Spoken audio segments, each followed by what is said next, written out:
10, Enea, 8, 7, 6, 5, 4, 3, 2, 1. Bienvenidos a Sevilla.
Arce, toma.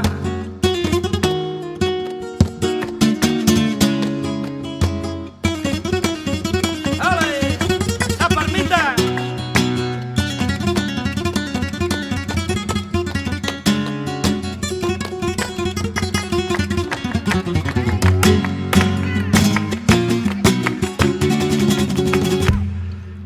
Mira qué bonito están. Ahí el faro de la caleta, de noche en la oscuridad. Ay, ay, ay, qué cosa más bonita tiene mi calle. Tiriti tran tran tran tran, tiriti tran tran tran, tiriti tran tran tran tran, tiriti tran tran tran, tiriti tran tran tran tran. Tran tran tran, tiriti tran tran tran tran, tarata tran.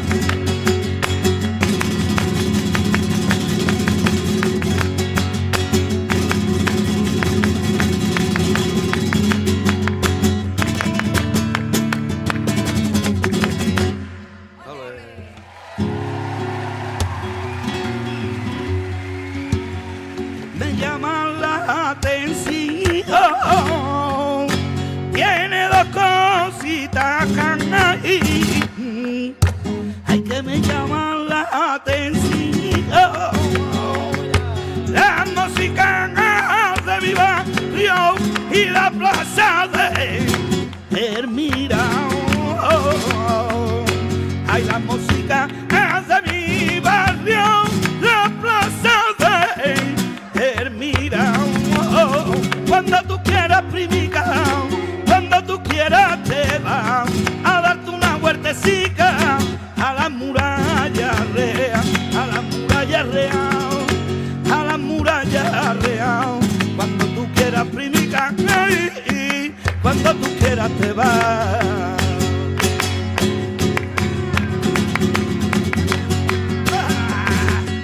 ¡Chiquilla!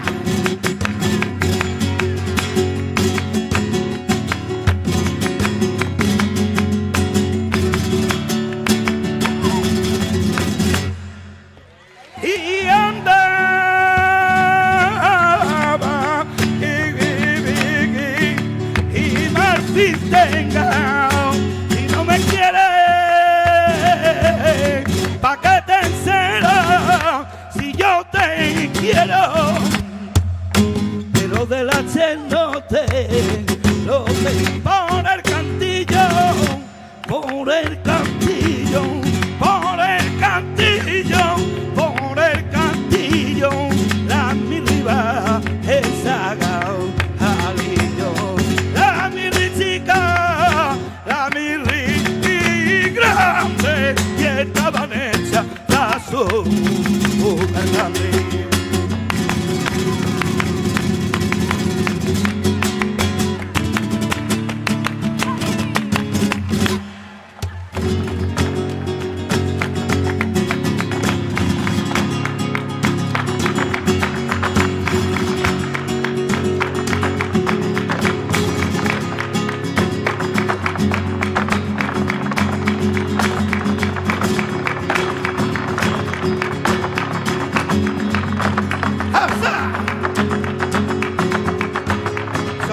chiquilla.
Thank you, choreography by Anna Moya, that was fantastic.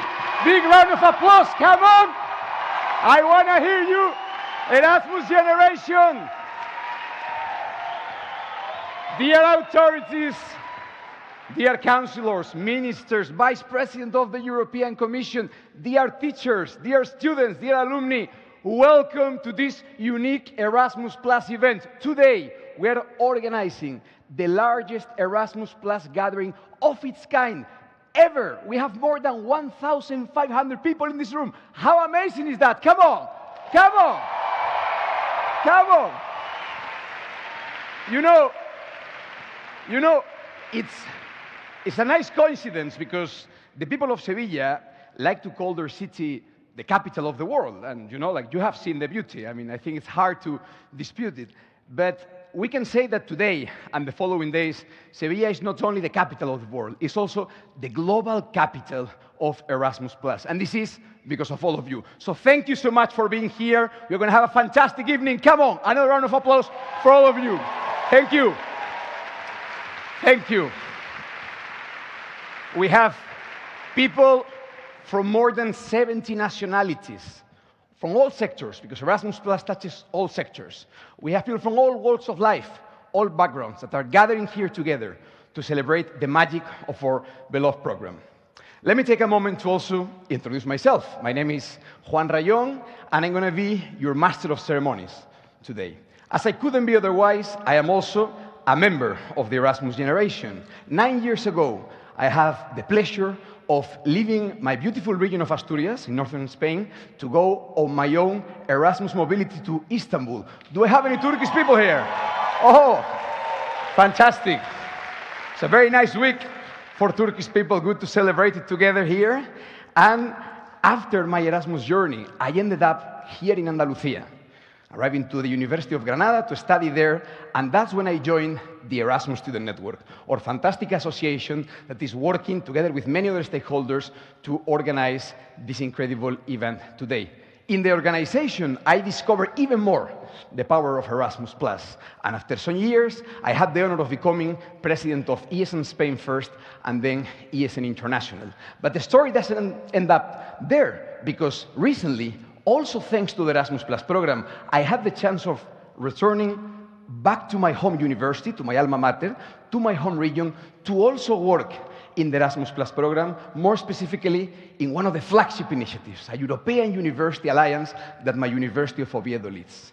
This story that I am sharing with you now is not an exception in this room. This room is full of stories and lives that have been touched by the magic of Erasmus+. We have here teachers who, for the first time in their institutions, decided to explore the possibility of applying for Erasmus+ mobilities because they wanted their students to have something different. We have also managers and administrators that in their universities work hard to facilitate mobility processes so more students from all backgrounds can go on mobility. We also have students who maybe were hesitating whether to go on an Erasmus or not, but that thanks to the support of other students, decided to take the step. We also have politicians that believe in the program and are pushing hard to improve it continuously. And of course, we also have volunteers, thousands of them, that every year, every day, work very hard to make the experiences of students even better.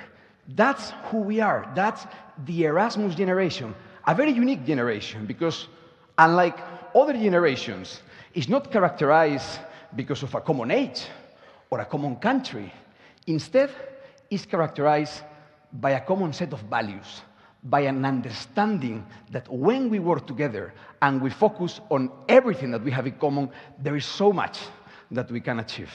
This Erasmus generation is way more open than it seems. Many times, when I was president of ESN, many people would tell me, look, Juan, I love this Erasmus vibe, but I never been on a mobility. And I said, it doesn't matter. You are also a member of that generation. I'm thinking about all those students that maybe never went abroad, but every year they meet other students and help them to learn a language. About even those businessmen or those entrepreneurs that decide to create new business to make the program better. There are many members of the Erasmus generation, and we need them all to continue to improve the program. But, before starting with the next components of the ceremony, I think it's important to do some reporting, let's call it. We have high officials from the European Commission here. You know that in EU initiatives, reporting is important because it leads to good accountability. And I'm saying that we have here people from 70 nationalities, we have teachers, but I also want to hear it a bit. So let's explore the room. I need your energy a bit. So 70 nationalities, but who do we have from Eastern Europe? Eastern Europe anywhere? Over there. Fantastic, fantastic. All Eastern European countries are part of the Erasmus Student Network. And who do we have from Central Europe? Central Europe? Very nice, very nice. What about Northern Europe? Northern Europe anywhere? Fantastic, fantastic. What about Western Europe? Western Europe? You can say more than one. What about Southern Europe anywhere? Southern Europe? Fantastic, fantastic. Let's move, because I heard that also these days a train activity bringing together teachers and educators is taking place. Do we have any teachers in the room? Come on, some noise. Fantastic. Do we have any students in the room? Students? Very nice. Very nice, very nice. Do we have any European citizens in the room? Very nice. And last but not least, equally important, do we have any global citizens in the room? Global citizens in the room. Fantastic. Fantastic, fantastic. That's what I'm talking about. Thank you. I think we can now clearly say that the Erasmus generation is present here. We are gathering here, and that's great, but I mean, why all the fuss? Why creating such a big event? Well, it was important to do it for several reasons. The first is that there is a lot that we need to celebrate. We need to celebrate everything that we have achieved together over all these years. And you might say, but Juan, we're always celebrating Erasmus+. You do all these big events all the time. Come on, please. But actually, celebrating is a very useful tool for us, because that's how we take stock of everything we have done. And at the same time, we become more aware of the tasks and challenges and opportunities that lie ahead. But also, for us, this celebration is, above all, a call to action. A call to action to continue working for what we believe in. And we are doing it at a very important moment. Just in a couple of months, we will have EU elections, European Parliament elections, where we need the Erasmus generation to be mobilized and to go to the polls, but more importantly, to activate others. We are also in the beginning of the discussions about the following Erasmus program. And we want that program to be even better, to be reinforced. So we need to create pressure for that. So we are here to send a clear and strong message to everybody, to politicians, to higher education institutions, to all types of educational institutions, to citizens, that Erasmus Plus is here and we want more and better. So what will we be doing today? We have a fantastic event ahead of us with a lot of interesting components. We will be discovering more of this beautiful Andalusian culture, Erasmus Plus Andalusian culture, because this conservatory is also involved in the Erasmus Plus program. We will also have the pleasure of listening to the Erasmus Orchestra, a unique initiative that brings together music and the values of Erasmus Plus. We will also hear from the protagonists of the program, politicians, alumni, teachers, students, to hear about what they have to say in terms of where do we go next. More importantly, and above all, we will create this unique feeling of community that makes the Erasmus generation what it is. And we will do it all together.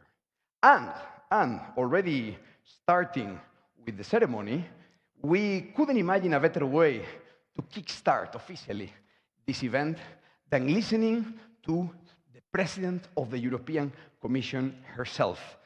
This European Commission has spearheaded a transformative educational process called the European Education Area that is set to take cooperation in education to the next level. Let's hear what the President has to say. Thank you so much. Dear Erasmus community, I wish I could be with you today. And I can only imagine the energy you feel with such a great event ahead of you. Our union is constant work in progress. Every new generation is responsible to keep our democracy in good health and to make it grow. Your choice to be Erasmus students shows that you are indeed thinking European. You have chosen to expand your horizon and to learn about our continent. It is amazing how many of you are united at this event. 1,300 young Europeans, all sharing, all debating together. The topics you will discuss are more important than ever this election year. And they are at the heart of our actions in this European Commission. We know that for Europe to work, we must put the needs of young people center stage, from the job market to climate action. And that is why we're building on the achievements of the European Year of Youth, introducing a youth check to all European Union policies, because your perspective must be considered every step of the way. We want to abolish unpaid traineeship, because your work deserves to be rewarded fairly. And we are establishing a European university degree, because an education in Europe should be recognized across Europe. Together, we can build a union that works for everyone. This June, Europe goes to the polls to decide the next chapter of our union's story. Last time, in 2019, young people drove the highest electoral turnout in 25 years. And this electoral year, your voice is louder than ever. I urge you to use it. Your vote matters. You can decide on your future and shape the European Union you want to live in. So I wish you a rewarding experience this weekend, and I look forward to learning the outcome of your discussions. Long live Europe. Applause. Thank you so much, President von der Leyen. Thank you so much. Thank you so much, Madam President. Very important words by the President of the European Commission, because indeed, these last few years have been extremely active in the fields of education and youth, with many important initiatives on the table. And we are very proud to see that those initiatives have also come thanks to the advocacy efforts of youth organizations from all across our union and beyond. President von der Leyen is not the only Commission official that will join us today. We are very honored to have a very special guest, and a guest that is especially important because I think he's probably the strongest advocate and ally that this program has all over Europe. I had the pleasure of meeting Vice President Esquinas some time ago when I was starting my mandate as ESM President, and we had an interesting conversation in which the Vice President told me something that I think is very important for us, which is that our focus as an Erasmus generation should be in mobilizing all those who haven't reached the benefits of Erasmus yet. Mobilizing all those that might think that Erasmus is not for them, and also using the power of alumni. And I think that we are doing this exactly now. So now, please, huge round of applause for Vice President of the European Commission, Margaritis Esquinas. Thank you so much.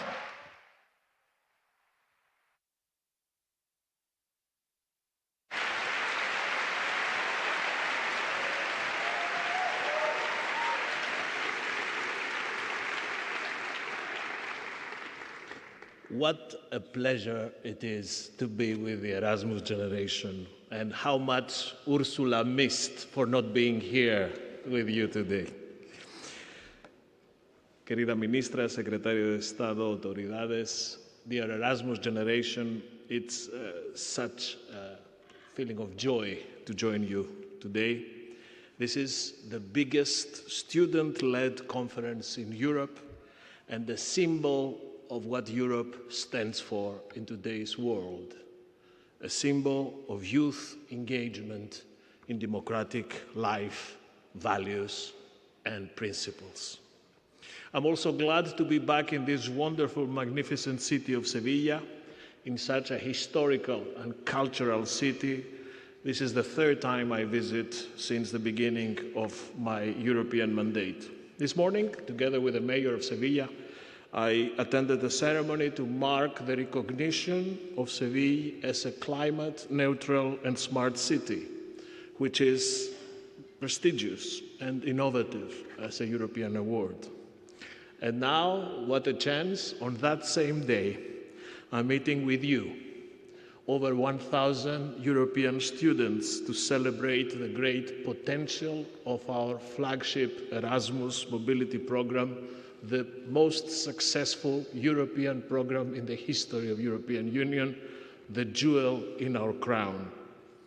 I can only but congratulate the people who are part of this European success story for being pioneers in shaping this more vibrant, tangible, live, bright future for all of us, for Europe, Spain, Seville, and the Erasmus generation.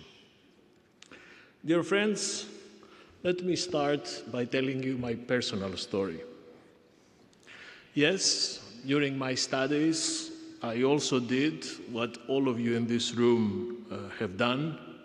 I left my hometown, the place I was born, in northern Greece, Thessaloniki, and went to study abroad. Unlike all of you, though, I didn't go on an Erasmus scholarship for a very simple reason, that Erasmus was introduced 2 years later. So I have done everything in European politics. I have done every possible experience in a European mandate, but I have missed for 2 years the Erasmus experience. Still, when I started working in the European Commission as at an entry level, at the start of the food chain, the lowest you could get as a young graduate, at the beginning, I was a bit like you, with my anxieties, concerns about the future, what my next steps would be. And through time, I went all the way, from bottom to top.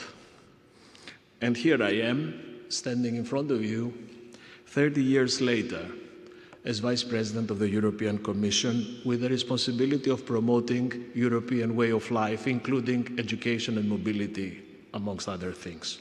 Who would have told me? But it all started with a mobility experience. Let me tell you that there is no secret recipe for success. It's just a combination of a strong drive, hard work, a firm belief on what we stand for, what we represent, and in my case, believing from my early years in the European project. So my first advice this beautiful afternoon in Seville is keep going and don't stop dreaming. Follow the cause that speaks to you from your heart. This is always the advice I give to young Europeans, one that I'm sure will also serve you as it served me. Coming now to my job in the Commission, my responsibilities, what I'm asked to do is to bring together under one single roof 2 sets of European policies. One that pertains to what Emmanuel Macron called in his famous speech in Sorbonne, l'Europe qui protège, the Europe that protects, health, security, migration, and another cluster of policies which refers to a Europe of opportunities and mobility, youth, culture, skills, and of course education. In a nutshell, my job focuses on ensuring that people remain at the heart of everything we do. This is the most anthropocentric job in the College of Commissioners. And this is the most honorable task for someone who serves public interest. This is a task that acquires particular political importance in this turbulent, uncertain, unpredictable world around us. In the last 5 years, in this political cycle, we have been through unprecedented historical challenges. A devastating global pandemic, the first to hit humanity since 1918, a war on our continent, the first since 1945, a cascading crisis of energy, inflation, socioeconomic, climate crisis, instrumentalization of migration in our external border, massive waves of disinformation, foreign interference and fake news, and since some months ago, a geopolitical explosion in the Middle East. In this challenging reality, in these dark, turbulent times, my message to the Erasmus generation is not one of doom and gloom. In fact, I am famous of being an eternal optimist.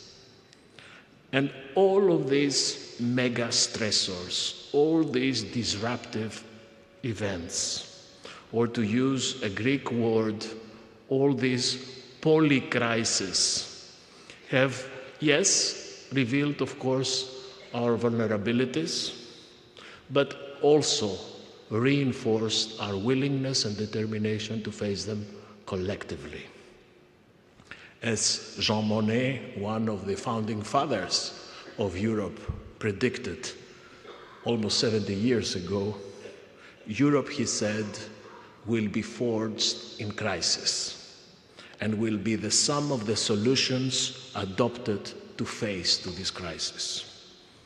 And this is exactly what is happening today. All the difficulties, all the challenges are teaching us a very powerful lesson. A lesson that younger Europeans should carry with them on whatever they do in the years to come. And this lesson is that the era of innocence for Europe is over. We need now to grow as a union, to reinforce our resilience, our strength, our autonomy, to remedy our vulnerabilities. And this entails reinforcing our economies, our industry, our security, our borders, but it also means something else, which is investing in Europe's most important asset, and this is our people. In this line of business, the anthropocentric Europe, people's Europe, this is at the heart of what we need in the years to come, to serve society by investing in our people. And this is something that you know, because that's exactly what we did with you.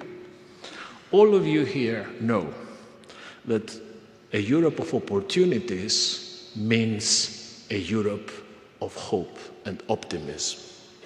You are among the most privileged young Europeans to have benefited from the crown jewel of our union, the Erasmus Plus program. This is excellent, this is good, we're proud of you. Still, this is only the beginning. This is the basis for what is yet to come. And therefore, that's why during this mandate, we have decided to go much further in the area of education, expanding the value of European cooperation. We did a lot, probably most than all the previous years of European Union history in education policy. First, we wanted to make sure that even more and more young Europeans can enjoy the Erasmus experience and reap the benefits of what you did, mobility, understanding each other. And in that context, we brought the budget of the Erasmus program from 9 billion euros to 27 billion euros until 27. Never before we had so many resources, so much money to invest on mobility. Then, starting this year, we also increased the level of grant support for participants. Because let's face it, for many students, affordability is a question of make or break. It affects the ability of many people who don't have the means to take part in this extraordinary experience. And our aim is that learning mobility would not be conditional on economic means. We also launched Europe on the Move, an initiative that expresses our ambition for inclusive mobility through concrete EU-level targets. As you may know, we wish that 1 in 4 graduates benefits from mobility by 2030 in Europe. And also we would like that 1 in 5 of all learners should be people with fewer opportunities. These targets are ambitious, we know, but necessary. And these are part of a fairness that goes together with the European Union. All this is good news. All these are accomplishments for which we should be collectively proud. But if you allow me, it is also a continuation of past success stories. We now need to go an extra mile. We need to add something new compared to what we have done so far. And this comes, well, the President actually stole the news in her video. This comes with our proposal of last week to create, for the first time ever, a European degree. A European degree which will take Erasmus and student mobility to the next level. We are creating something that did not exist before. And this is something that will find its place next to the euro, next to the single market, next to Schengen, and next to Erasmus. Europe will be able to deliver a European university degree. What's new in this degree? First of all, it will be a degree that will be issued under a European scheme, not a purely national one. It will draw on joint curricula created by groups of European universities from scratch. It will also be geared towards the modern needs of our economies and labor markets. And it will make mobility the norm, will allow blending different European cultures, languages in a seamless, unique path of knowledge. And most importantly, it will also make Europe an education destination for third country nationals who would have the choice to go for a pan-European academic experience rather than following a national system. The European degree, dear friends, will be the next big thing after the Erasmus generation. It will be the symbol of a shared identity. It will come not by imposition from Brussels, but it will come as a result of mutual trust, understanding and cooperation between universities and societies, values that are all the more important in the world we're living in. And this European flagship initiative could not have been achieved without your significant assistance. I take this opportunity now publicly to thank the Erasmus Student Network for having participated to the collective efforts in designing the blueprint of the European degree proposal that we presented last week. Now we have the baby. The initiative exists. It's on the table. Now we count on your support and that of our member states and the European Parliament to make it a reality. Dear friends, I would like to assure you that we at the Commission were working hard to provide the best opportunity for the future of young people. Young Europeans are the ones who lost a lot during the pandemic. Many missed opportunities in education, training, travel, learning, love, holidays. Now is the time that we make it up to you. You know that Europe is not an abstract force. We do not operate in laboratory conditions, and we do not also work in silos. For us, working and investing in young Europeans is a lived reality, is something that should permeate all our policies. It is not something that should become a self-standing discipline. And this is an important message, a message to remember as we're coming closer to the European elections of 9th of June. Unlike the Cassandras and the doomsayers who fear what may result from this electoral process, let me tell you that I'm very much looking forward to these elections with a lot of excitement and anticipation. We are a union of democracies, and we should be proud of that. We should never be afraid of free elections.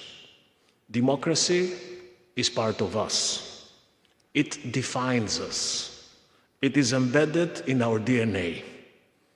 And we now know that this is not the case everywhere in the world. It's a privilege, and that entails also a responsibility. A responsibility to preserve and keep our democracy intact. In a process that will only be made stronger by seeing high rates of participation, especially amongst young Europeans, young people like yourselves, who represent Europe's future. By leveraging your vote, you continue to reap everything that the European Union can offer to you.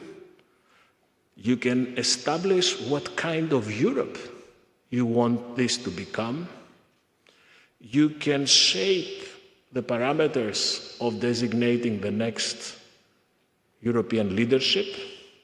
And most importantly, you will not leave this responsibility to others. You will take it on yourselves.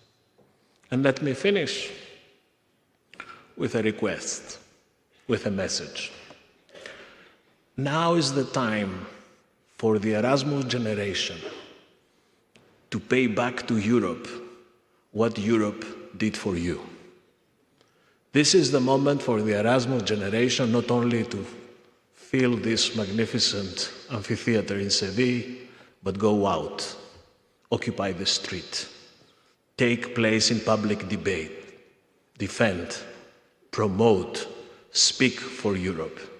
You are our best ambassadors, and you are our best hope. Thank you very much.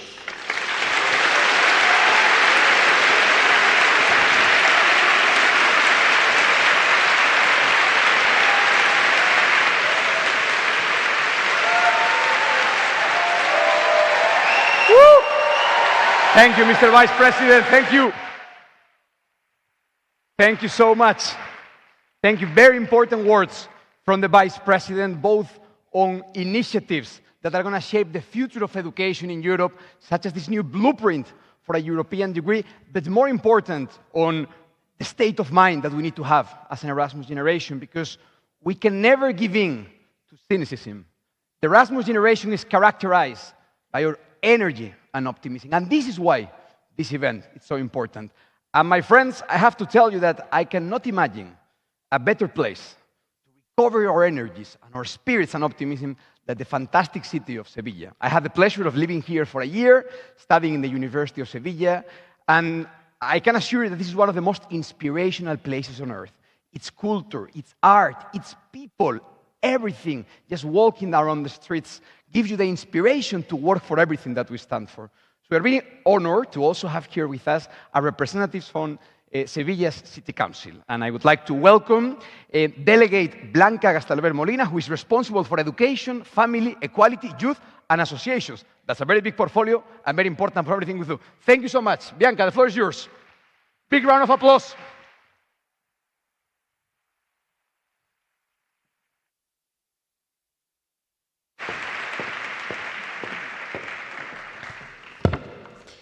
Buenas tardes, señor vicepresidente de la Comisión Europea. Buenas tardes, señora ministra de Juventud y Infancia, señor secretario de Estado de Ciencia, Innovación y Universidades, queridos miembros del Consejo de la Junta de Andalucía, querida Patricia, querido José Carlos, rectores de las universidades de nuestra ciudad de Sevilla y resto de autoridades.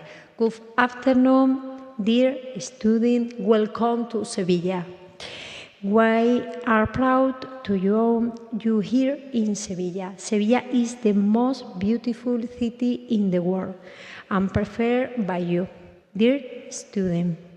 I'm sure you will enjoy this meeting and discover the European style of living even more. Thank you for choosing Sevilla, the organization of the event Erasmus Student Network. Welcome to Sevilla.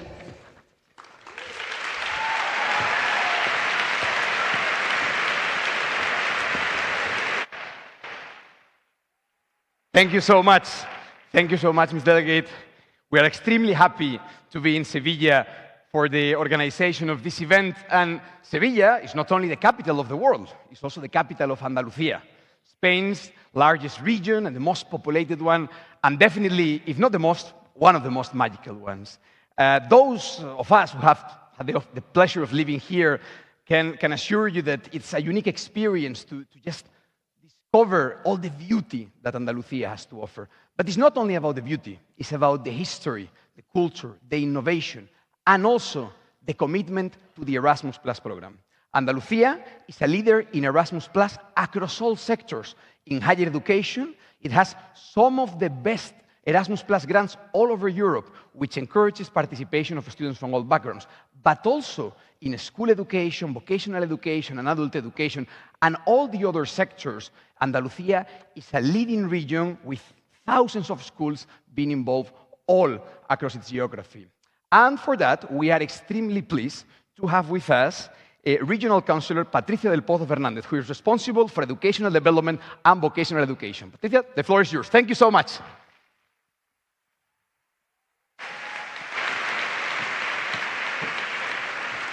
Well, good evening, Vice President, Margaritis Esquinas, Minister, Consejero, Delegada, authorities, students, dear friends, ladies and gentlemen, welcome to Seville, welcome to Andalucía. On behalf of the Government of Andalucía and its President, Juanma Moreno, welcome to a land with an impressive history and a robust and solid identity, democracy and freedom. Andalucía was built with the creativity and contributions of men and women from science, arts, politics, culture, thought, and education. Therefore, Andalucía is a very good place to host this edition of the Erasmus Generation Meeting.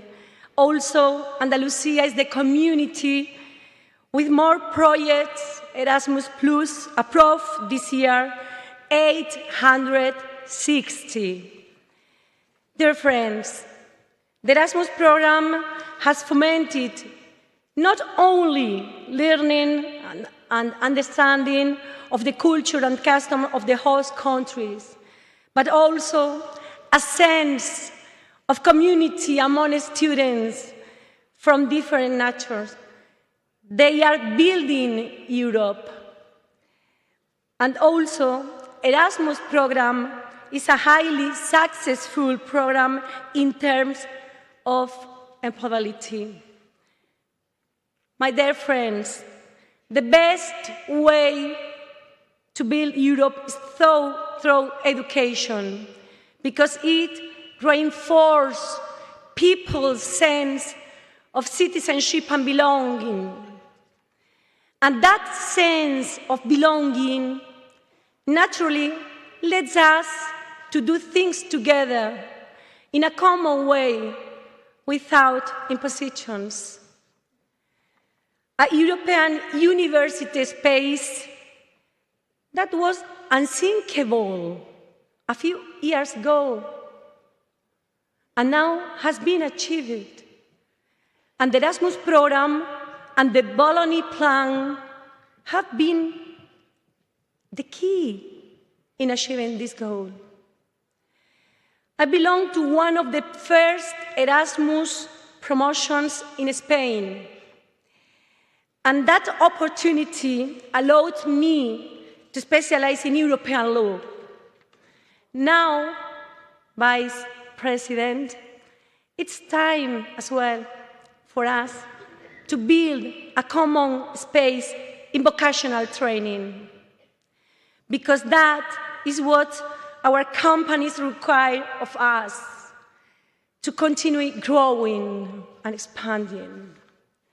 A few weeks ago, we presented in Brussels the Spanish-German double degree in logistics and transport in vocational training, agreed upon by Andalusia and the German region, the Lower Saxony, de la Baja Sajonia. The first promotion in Europe will complete their studies next July.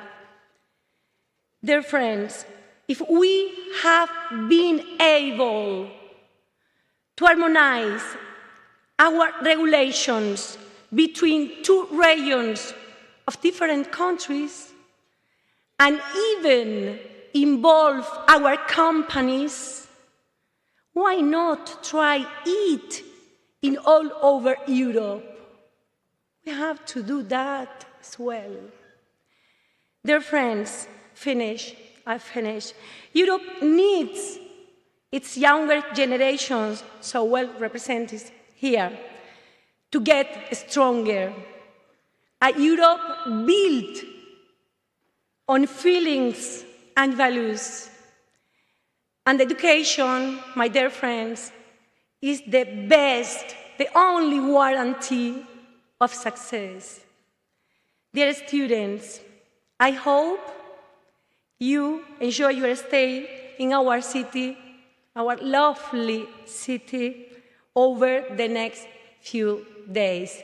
Thank you very much.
Thank you. That choreography by Carmen Torres. Another applause, please, for the artist. Come on. Woo! Fantastic. So much talent. And I heard they will be going on an Erasmus Plus mobility soon, so that's also amazing. So we are moving now to the next part of our discussion. We already mentioned a couple of times, and the Vice President did as well, that 2024 is going to be a very important year for global democracy. Not only in the European Union, we are having very important elections all over the world. And recently, young people have demonstrated in several occasions how important our participation can be. Now, more than ever. In an election, every vote counts. Every person that decides to take that step and engage others and convince them to go to the booth can make a difference. And in an election, all the things that are important to us are at stake. In a couple of months, we will have the European Parliament election, the largest transnational democratic exercise anywhere in the world. 5 years ago, the Erasmus Student Network was the leading organization motivating people to go and vote, with hundreds of thousands of young people reached all across the Union. I heard that this year we are going even further with new tools to promote democratic participation and inform students all across Europe how they can go, register, and vote. The European Parliament is leading the efforts to motivate people from all ages, sectors, occupations, to go and vote. And the person behind these campaigns is our next speaker, Jaume Duch, who is the Director General for Communications and the spokesperson of the European Parliament. So please, huge round of applause to welcome Jaume. Thank you so much for being here with us. Woo!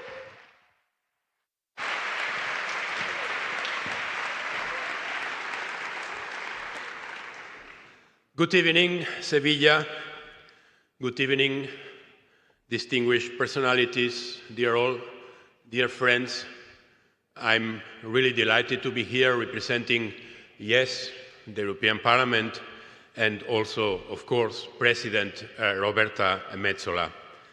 I discovered today that I was born the same year as Margaritis Esquinas. So yes, I also missed Erasmus for 2 years. So we should try to arrange this in another way. You are the Erasmus generation. We are not, but you are the Erasmus generation.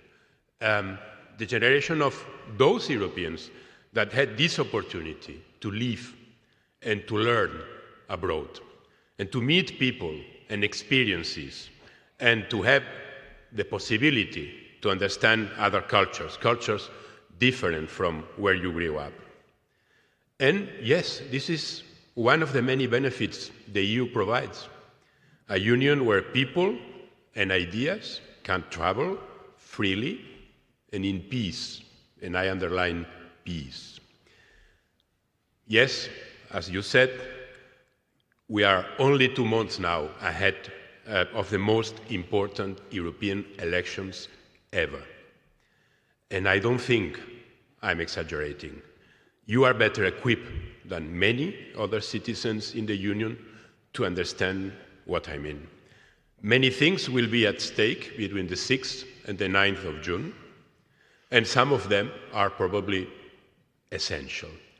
There are 3 messages I would like you to remember from my speech. 3 messages and 1 request. First, the world is much more difficult and complicated now than some years ago, and the challenges for us Europeans are bigger than ever. We together have been very efficient, yes, these last years in coping with Brexit, in reducing the heavy consequences of the COVID pandemic, or in offering concrete solidarity to Ukraine against the Russian invasion. Despite many limitations and crises, despite some failures, the European Union has progressed a lot. But the challenges in front of us are going to be even bigger, and the moment to remind ourselves that the original and the real purpose of those who at some point decided to launch the European idea was not certainly about getting roaming possible or about a common charter. Of course, they are important things, but it was to keep Europe in peace. Jean Monnet, Robert Schuman, Alcide de Gasperi, Robert Spaak, Madariaga, they were thinking on prosperity, they were thinking on peace. Second message, there are many important issues to be addressed during the next 5 years. Climate change, of course, but also how to develop our own European autonomy on security, on energy, on access to basic products, on how to address poverty and social exclusion, artificial intelligence, migration, and of course the completion of the internal market, the next enlargement, hopefully soon, and the improvement of the way the EU takes its decisions. And my third message, do not take democracy for granted. Democracy, yes, is a precious gift which previous generations have had to struggle for. Some of you might come from countries where democracy is not even 2 generations old. This is also my case. The number of democracies in the world is decreasing. In fact, 2023 was the 7th consecutive year in which more countries experienced declines in democratic processes than improvements. The quality of our democracies is sometimes weaker than we think. And don't fool yourselves. The Russian aggression against Ukraine is not only a war for land, it's also a war against our European model, based on freedoms and rights, based on democracy. So, how to protect it? Many ways, but there is one which is, in my opinion, essential, by voting. Voting reinforces democracy. Voting can stop extremism, can stop populism, and can stop other possible effects, for example, from foreign interferences. The more people vote, the stronger democracy becomes at the local level, at the national level, and yes, of course, at the European level as well. But voting is more than an opportunity. It's also a privilege. Think of the people in Europe's past, but also in the world today who are silenced for expressing their opinion. So 3 messages and now a request. From the 6th to the 9th of June, use your vote in the European elections. If you have the right to vote, please do it. And vote also for those who cannot or who cannot yet. Encourage others to do the same. If you don't vote, others will decide for you, and you might not like the result. So yes, dear friends, enjoy the rest of this wonderful event. Talk to each other, listen to each other, learn from each other, because this is also democracy. Thank you very much. Thank you. Thank you so much, Mr. Director General. Very important words. And as he said, democracy needs to be cherished, needs to be nourished, needs to be cultivated from the grassroots. And this is why small actions at the local level do matter. This is why the work of teachers, talking with their students about the different possibilities that they have ahead and promoting democracy from the classroom is so important. This is why the work of youth organizations is so fundamental. Youth organizations like YESEN, but also like many others that are also represented here, we learn to debate. We learn to run for office, maybe for the first time. We learn to exchange ideas, respect the other when we lose, which is really important in a democracy, the most important thing probably. And in general, we learn to create a democratic culture. As the Director General said, the worst thing we can do for democracy is take it for granted. Democracy also starts in the day-to-day with our Erasmus students. So it is clear that to foster youth engagement and youth participation, we need good youth policies that create the environment for these kind of initiatives coming directly from young people for young people. And this is why we are completely thrilled now to have with us Minister for Youth and Childhood, Sira Rego, who is actually working in the next youth law, the first specific youth law that Spain will have in its history. So I'm super happy to welcome the Minister. Thank you so much for being here with us.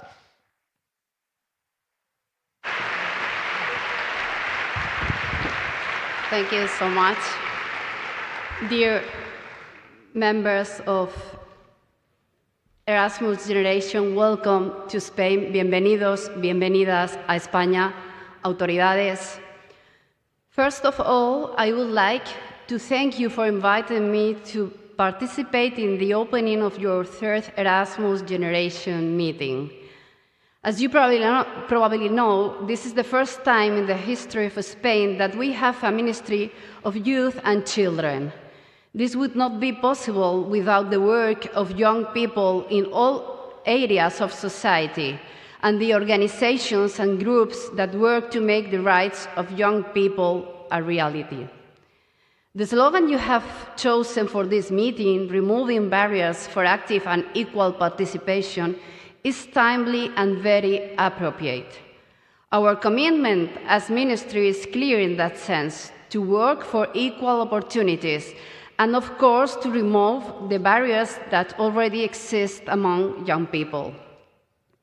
In this sense, education is a fundamental tool to build a fairer world, and you know that Erasmus Plus program is no longer just the University Erasmus program in which many of you have participated.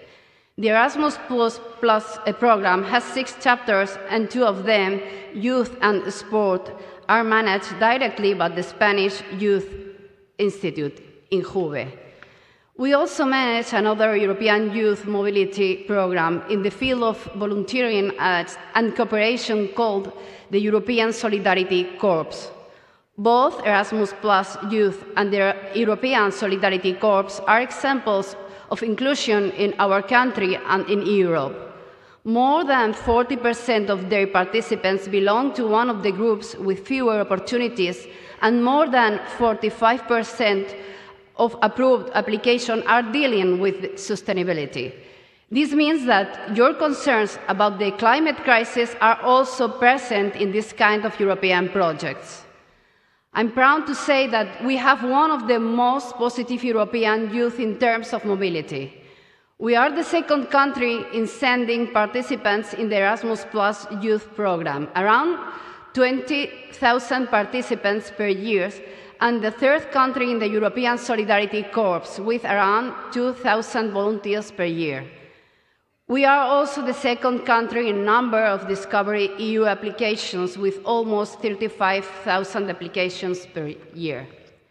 All these figures show that young people in our country are interested in participating in European programs, and they take advantage for mobility opportunities. But there is still much to be done to bring opportunities closer to the people with fewer resources.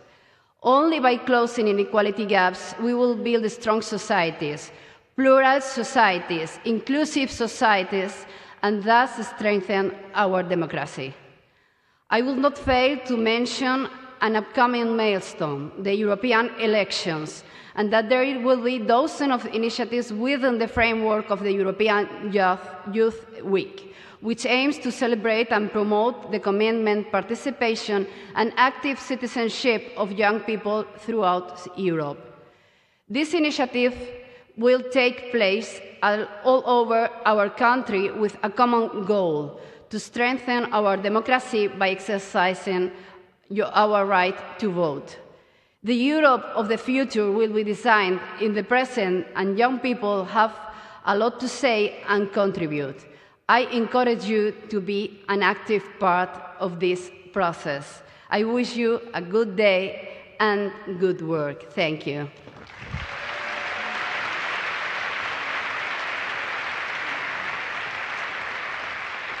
So much. Thank you so much, Minister. It was a great pleasure to have you here with us. Very important words from the minister as well, and also reminding us that nowadays youth opportunities in Europe go beyond education. We also have specific opportunities that are available for all young people. Me, myself, I had the opportunity some years ago to participate in one of them. And, you know, it got me a bit sad now, because the opportunity took place in a beautiful country but I heard that nobody from this country came to this event. The country is Italy. Do we have any Italians here? Can I see them, hear them somewhere? Fantastic country, one of the largest countries in our network with more than 100 participants in this event, which is absolutely amazing. After all these reminders about the European elections, I think it's time to do our own polling before moving to the next section. So then, who has voted in any election? Now we can do a show of hands. Who has voted in any election over the last 5 years? Can I see a hand? Very nice. And now I want to see the noise. Who is going to vote in the European election this June? Come on, give me some noise. Come on. Fantastic, fantastic, fantastic. And now to the next phase of our discussions. We were talking before that for democracy to flourish, we need institutions that protect it and empower it. And I don't think that there is any institution that is more important than the university. Our own association, the Erasmus Student Network, was born thanks to the collaboration between universities. The Erasmus Plus program started with the collaboration of universities. And we are here in Seville, where we are extremely lucky to have two fantastic public universities that are so different, but yet so complementary to ensure that thousands of students, not only from Seville, but also from all across Spain and all across Europe, have opportunities to enrich their lives, get good education, do research, and many other key roles that universities play in our societies. We will now hear from both rectors, from the rectors of the University Pablo de Olavide and also the University of Sevilla. First, I'm extremely happy to give the floor to Rector Francisco Oliva from the University Pablo de Olavide. Please, Rector, the floor is yours. Thank you so much. Big round of applause.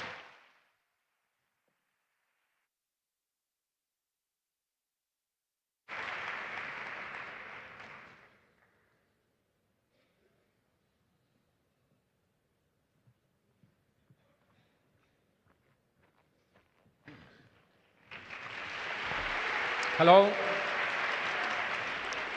Dear Vice President of the European Commission, Spanish Ministry of Youth and Children, authorities present at this act, ladies and gentlemen, dear friends, especially Erasmus students, Erasmus generation. I have always said that the Erasmus program is the most powerful tool ever been created to build a united and peaceful Europe. So you can imagine how important it is to me to have the chance to participate in this international meeting representing the Conference of Rectors of Spanish Universities. I would like to begin this very short speech, I promise, congratulating the people involved in the organization of this very important meeting, and especially for the topic chosen, removing barriers for active and equal participation. Education is the cornerstone of progress and prosperity in any society.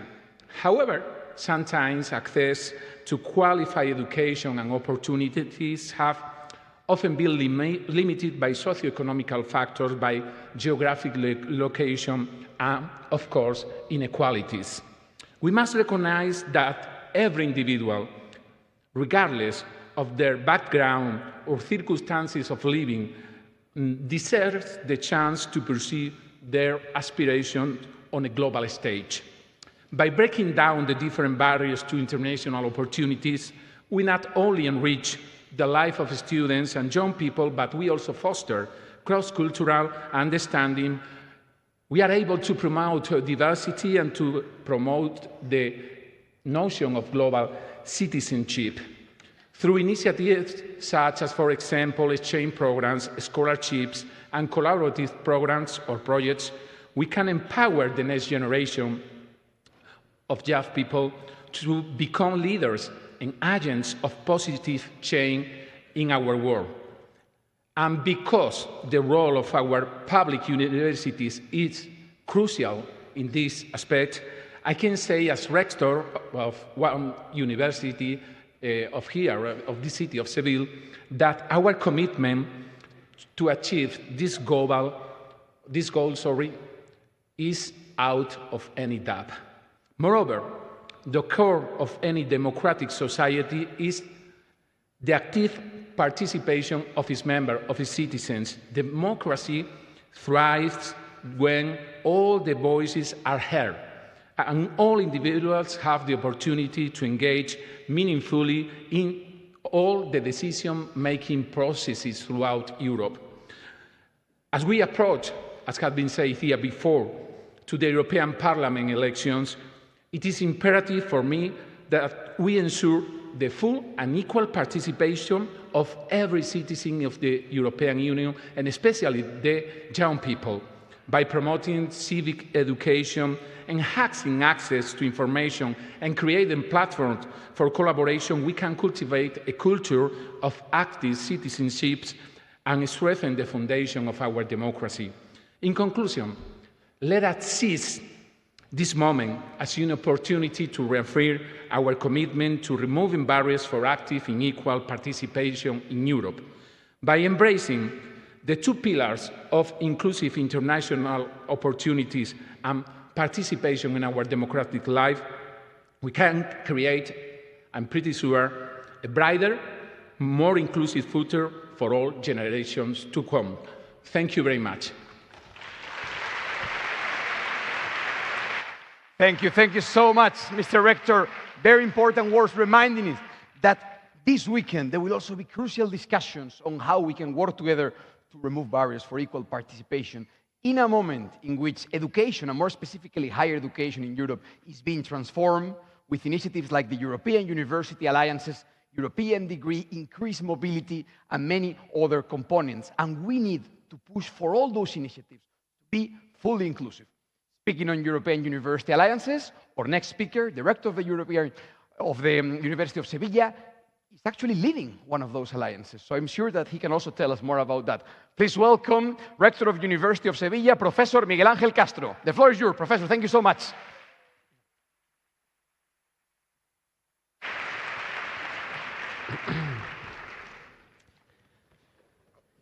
Dear authorities, dear Erasmus community, welcome to Andalusia, the most populated region in Spain, homeland of the philosopher Seneca, the Emperor Trajano, the poet Gustavo Adolfo Bécquer, the painter Picasso, the actor Antonio Banderas, and the Betis football team.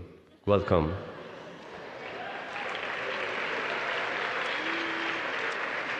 It is an honor to host the fourth Erasmus Generation Conference in our School of Engineering that was the Spanish pavilion of the Universal Exposition celebrated in Seville in 1992, and to contribute to create a collaborative space where knowledge, experiences, examples of good practices, challenges, and expectations about the key issue of internationalization and youth engagement will be shared. Let me say a few words about the University of Seville, my university. It was founded in 1505. We are one of the Spanish oldest universities with more than 5 centuries of history. We are a comprehensive university, and we are the largest university in the Andalusian region, and the second one in Spain. Annually, the university receives about 3,000 international exchange students and sends about 2,200 students to university from all over the world. 76 international double degrees at the bachelor and master level offered in the last academic year, and the coordination of one of the so far 50 European universities selected within the European Universities Initiative, in our case the Ulysseus Alliance, are a few examples showing our internationalization code is deeply inserted into our lives. Being surrounded by so many students and feeling the future on your faces, even when I can't see your faces at this moment, I'd like to formulate 3 wishes. The first one is the success for your conference. I hope that your progress in making the international experiences more inclusive, with a more equal participation, and foster students' engagement in all aspects of the university life, as well as in the political space. One of the objectives of our European universities, Lyceus, is to promote the knowledge and practice of the European values, helping to shape the European citizen of the future with values like respect to human rights, equality and inclusiveness, and boosting the representation of women in STEM, very important key. Our Move for All program, designed to help students with special needs in their mobility journey, or the participation of our students in the European Students' Assembly and the European Ambassadors Forum are very good examples that we would like to share in these sessions at the same time that learning from your experiences. Let me say something about the second wish, the success for the European higher education area, because this success also depends on you. Students are one of the most powerful driving forces to help higher education institutions and government to break walls, to progress in the development of the European higher education area. After the success of the Erasmus program and the achievements of the Bologna process, new challenges like the new European degrees, the quality assurance and the automatic academic recognition, and even also the development of attractive and sustainable careers in higher education need to be approached. Thus, please help us to be icebreakers and join forces with universities and government to make steps forward the future of higher education in Europe. And let me say a last and third wish, the success for our city, for the city of Seville. You all know that Seville is one of the 5 candidates to be selected as Erasmus destination of the year 2024. Obviously, my wish is that the city of Seville gets the award, because it has all the ingredients for that. We have excellence in higher education with 2 public universities in the space of Seville that together form an exciting international higher education space with multiple destination choices for the 3 academic levels. Seville is a remarkable city, internationally recognized for its cultural heritage, its quality of life, its wonderful gastronomy, the flamenco you have heard now, and the hospitality of its people. Seville is a mosaic of cultures. It has been home city of Phoenicians and Greeks, Carthaginians and Romans, Vandal and Visigoths, Muslims, Jews and Christians. The last 3 cultures that look at the Mediterranean Sea are present here in our streets. Look at them, please, in these days, in our monuments and in our people's language. Once you know Seville, you will want to come back always. And you are very, very welcome here at any time. With these 3 wishes, I'd like to finish by saying that in a globalized world, internationalization of higher education is no longer an objective. It's a reality accepted and promoted by the university. Congratulations to the Erasmus Student Network. Thank you for preparing the future. And may the force of the European value be with you. Enjoy Seville.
Whoa, whoa, fantastic. Thank you so much. But Lucia Gomez, what is Lucia Gomez? Please don't leave.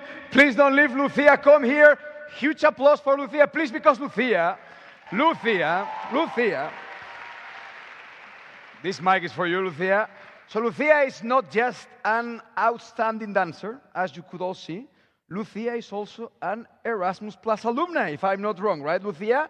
So I've been told that you're recently been on an Erasmus experience. That's fantastic. Come on, applause. That's beautiful. I told you. So dancers can also go on Erasmus. I wanted to be a dancer myself, but in the end, I think moderation fits me more. So, Lucia, what can you tell us about that fantastic experience? How does it work? Well, I have been in the Conservatorio Nacional de Lisboa in January for 10 days. Woo! Portuguese people over there, they are happy to hear it. Very nice. So, during those days, I have allowed to take some classes of different dance techniques. I learn new ones that here I don't do usually. Fantastic. So this is really interesting. Also, I have carried out different activities, cultural and artistic activities. Very nice. That complemented my experience. Fantastic. Very busy 10 days. Very busy 10 days. So you see, Erasmus Plus reaches fantastic dancers. And even in 10 days, you can have such an amazing impact. Big round of applause to Lucia, please. And the mic is for you, Lucia. You can go over there. Thank you so much. Fantastic. You see. It was not prepared. I just found out, that she was a former Erasmus student. So we continue our ceremony, and we continue talking about higher education. Because we have two fantastic speeches from both rectors of the public universities of Seville, where they reminded us that everything that higher education and universities in general have to offer to our societies, and how important they are in our cities and in our communities. But in order for universities to thrive, we also need governments, ministries that create the environment in which these universities can adapt to the different challenges that our societies face nowadays. I have heard that the Spanish Ministry for Science, Innovation and Higher Education has been quite busy these last years working to adapt a lot of our legislation to make sure that our higher education system in Spain is fit for purpose to tackle the challenges of the 21st century. When I was in Brussels, first in ESN and then working for the Commission, Spain was many times mentioned as a pioneer in flexible higher education legislation that facilitates cooperation initiatives like the European universities or hopefully very soon the European degree.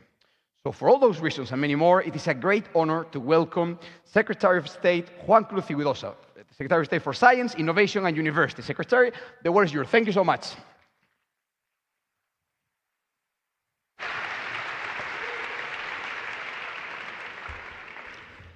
Thank you, Juan, and thank you all for being here. There is no way I can beat what we just saw. I cannot dance, I cannot sing, I can do anything of those things.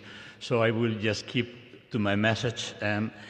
I think it's a privilege to be here today. I think I have to first express my gratitude to the organizations, especially Indire from Italy, that are the next one to take advance, CEPIE, obviously the city of Seville and the regional minister that actually are my companionship with her. I think also the Minister of Youth and Childhood. It is really great for me to be here in Sevilla in this kind of event. Sevilla is a city shaped by many cultures over centuries, making it vibrant, cheerful and welcoming city. Its rich cultural heritage and friendly atmosphere you will probably have seen these days reflect its library, through its history that is unique, its identity, and something that is actually attracting students every year. Focusing the significance of this event cannot be overstated.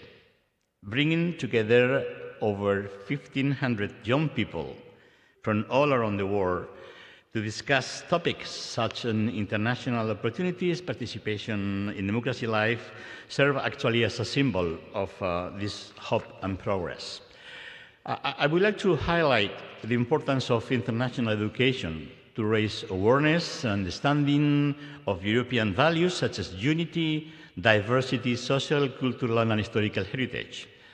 Erasmus Plus has become a turning point in the lives of millions of European students, fostering a sense of belonging to the European community, but also helping them to be more successful in their personal and professional lives. The internationalization of universities and student mobility are bringing extraordinary benefits to both the students who move and also to those who receive them, including a much greater understanding of the social and historical perspectives of the citizens of the different countries in Europe. It is crucial to remember the pivotal role of Erasmus generation in the construction of the European project, where both the students and universities are key players. Furthermore, I am immensely proud of highlighting the contribution of Spanish universities to this project, being every single year the largest recipients of European students, with over 60,000 participants in 2022. For this government, the government that I'm honored to be working on, public higher education is a priority, as we believe it is one of the main drivers of ensuring equality of opportunity. That's why, for instance, last year we approved a new university law that, for the first time in history, includes a funding target of our public universities of 1% of our GDP. I would like to conclude. I would like also to emphasize our full commitment to continue boosting global talent through initiatives such as European on the Move, which is part of the Talent Mobility Package. This package that we are enjoying aims to make learning mobility an integral part of all education and training pathways, to boost the share of people in the European Union benefiting from a learning period abroad, and to increase the share of people with fewer opportunities, including disabled persons, in learning mobility. I'm convinced that young people compromise and engagement in democratic life, it is crucial at the time Europe is going through. As Manuel Marín said, who was the father of the Erasmus program, the Erasmus program was approved with the intention of producing cosmopolitan university students with a generous worldview. This event serves evidently as a proof that this has been achieved. Please remind and believe me, you are our hope. You are our future, the future of Europe and the world. Thank you very much, and I wish you all the best on the discussions during these days. Thank you.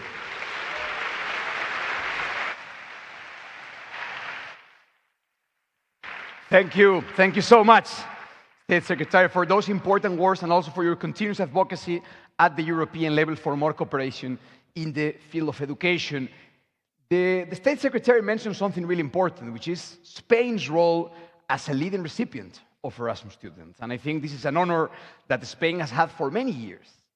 But being successful at welcoming Erasmus students requires many different components. Of course, a great university that is willing to host them and to make everything that they can to help them in any possible way. But what we have seen in the now almost 35 years almost of ESM is that universities are even more effective when they work together with the student organizations. And a couple of years ago, an initiative called Erasmus Destination of the Year was born. I think last year it was the section from Ghent who won it. Do I hear people from Ghent there somewhere? Fantastic. Ghent, which was also the place where ESM was created. But I also heard that for this year's edition, that we'll finalize in a couple of days during the Erasmus Generation meeting, we have 5 fantastic finalists. So let's see if they are in the room and if their countries are in the room. I heard that we have Sofia as one of the finalists. Very nice, our friends from Bulgaria. I heard that another finalist is a bit even farther away, Nicosia, anyone? Where are our friends from Cyprus? Great, great. And even my own city, Istanbul. Where? And then, of course, another leading Erasmus city, Porto. Where are the people from Porto? But also, as the rector already mentioned, apparently many things are happening this year in Sevilla. Where are the people from Sevilla that are also running for this award? Very nice. Thank you so much. I think this award is just another representation, another embodiment of everything we can achieve in Erasmus Plus when we work together. And it will be a very useful tool to share good practices and continue improving the different initiatives that we do to improve the life of our students. And speaking of that, I think that at this point of the ceremony, it's now time to reflect a bit more on what it means to be a member of the Erasmus generation. We have talked about it, but sometimes things are clear in a video. Please, let's go with the video. Yes, please, why not? Applause.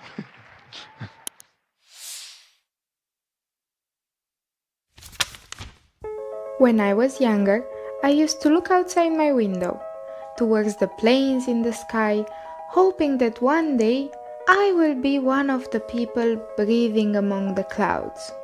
And before I knew it, I was that person. I took the step to broaden my horizon, to move away from my safe place, to enter the land of the unknown. All by myself. I've created so many memories during this adventure and got to know myself on a different level. But what surprises me to this day is the people that I've met and the friendships that have been created from all those nights where we shared hopes and fears, and all those days filled with new knowledge, new cultures, new experiences. All those experiences and people have made me who I am today, a proud member of the Erasmus generation. We are a generation driven by our open mind, our creativity, and our curiosity. We use that curiosity as a compass to guide us on our journey, the journey that leads us to the unknown that we soon get to call home, with people that we get to call our own. And I have tried to explain it to my family and friends, the love I have developed for the people that I met on my journey. Yet, words will never be enough. But, if you need to use them to describe us, we are the ones who advocate for mobility, embrace diversity, celebrate our uniqueness, and have a lasting impact in society. We are the ones trying to find the most affordable way to reach our destination, whether it is exploring a new place or reuniting with our friends. We are the ones that raise our voices for the ones that cannot, to be able to give everyone an experience as we had. We are the ones that see a stranger as a friend we just haven't met yet. We are the Erasmus generation. From the moment we took that step to broaden our horizon, to give the unknown a chance to become our new home, when that which scared us simply became that which we had not explored, when we were no longer just citizens of our country, but of the world. Looking outside of my window now, all the planes in the sky, they remind me of my people, scattered around the world. And even though I am home, I am still with them, because as Helen Keller once said, what we have once enjoyed, we can never lose. All that we love deeply becomes a part of us.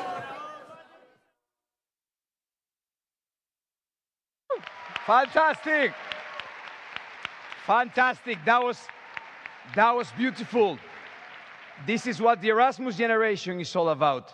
Thank you so much for that great video. We wanted in this ceremony not only to hear from the decision makers, whose role is also fundamental, but to go with the real stories of people who day by day are making a difference and changing lives through the power of Erasmus+. So this is why we're so happy to welcome this fantastic panel. We have with us Elisa from Spain. Please, applause. We have also Gaia from Italy. We have Dominika from Poland. And we have Josefina from Cyprus. Fantastic. Nice competition. So, different countries, different backgrounds, different ages, but they have something in common, which is that they all know very well how to make an impact in Erasmus+. Elisa is a teacher, and then the other 3 colleagues are volunteers of the Erasmus Student Network in different positions. They all have in common this passion for our program and this understanding that if you have a plan, if you have vision, if you have commitment, you can do great things. So let's learn a bit more about their stories. Elisa, it is true that the Erasmus Plus school sector is a bit less well known compared to others, and also that it brings added challenges. Normally there are less resources, it's more difficult to set up a project. So from your experience, you have had a lot of experience in this area. What can you tell us about the experience of a teacher like you? How do you set up a project? Why do you do it? Which impact do you see? Please, the floor is yours. Thank you, Juan. Indeed, you're right. The school education sector is probably the less well-known of all sectors in the Erasmus program. And actually, I work in a high school, and when a few years ago we found out that we were eligible to participate in the Erasmus program, we were very surprised, but we were also thrilled. So we wrote a project, it got approved, and we started to develop it. And it was an adventure. It was so much work. We had to learn so many new Erasmus terms, paperwork, find partners, manage the money. It was a challenge, but it was a very exciting challenge, and I'm very grateful to all the people who made it happen. Because when I think of Erasmus projects becoming a reality, one word that comes to mind is generosity. The generosity of all the people who got involved, the Erasmus team led by the Erasmus coordinator, the management team of the school who provided their work, their time, their knowledge, but also the generosity of fellow teachers who opened the doors to their classrooms, who changed lesson plans, who prepared activities for our visitors, the partners with whom you create a very special bond and you help each other throughout the process.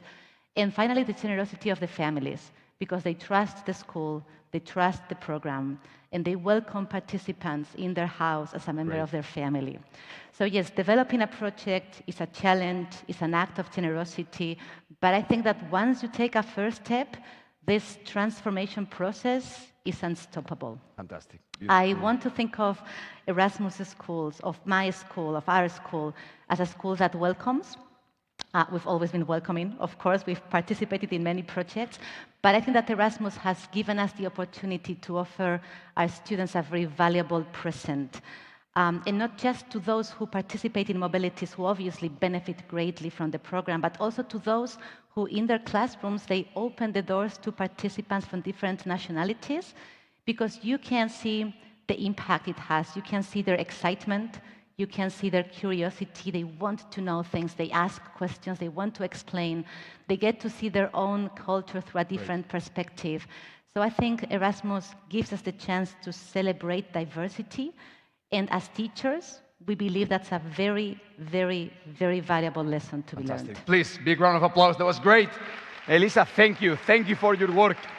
Really inspiring, really inspiring. And now, from the school sector to higher education and to volunteering. I'm going to start with my friend Gaia, who's the president, by the way, recent president. Congratulations, Gaia. Thank you. Yes, very nice. Come on. It's nice. Very nice. Yes. You are the president of the largest ESN country, 54 sections. It always grows. Maybe it's 55, 56 now. Your sections are fantastic and organized, hundreds of activities, thousands of activities every year. But you have one in particular, Encuentro Cultural Erasmus, who has become a symbol, not only for our network, but for the Erasmus program. We say that this is the biggest Erasmus event, but I heard that sometimes you have even more people there that gather around culture.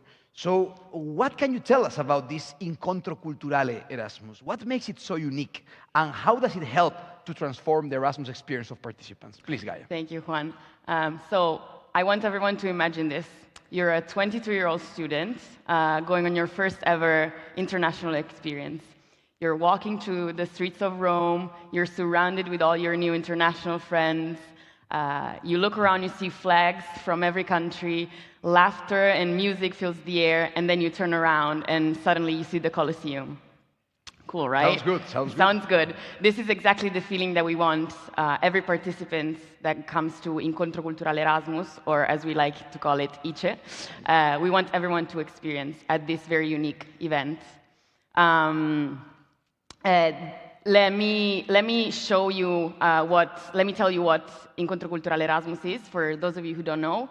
It's a 4-day event in Rome, obviously, where you get to experience very unique moments. For example, we do a night at the museum, at the Capitoline Museums. They're reserved for us, and we do a night visit, which is a very unique time to go.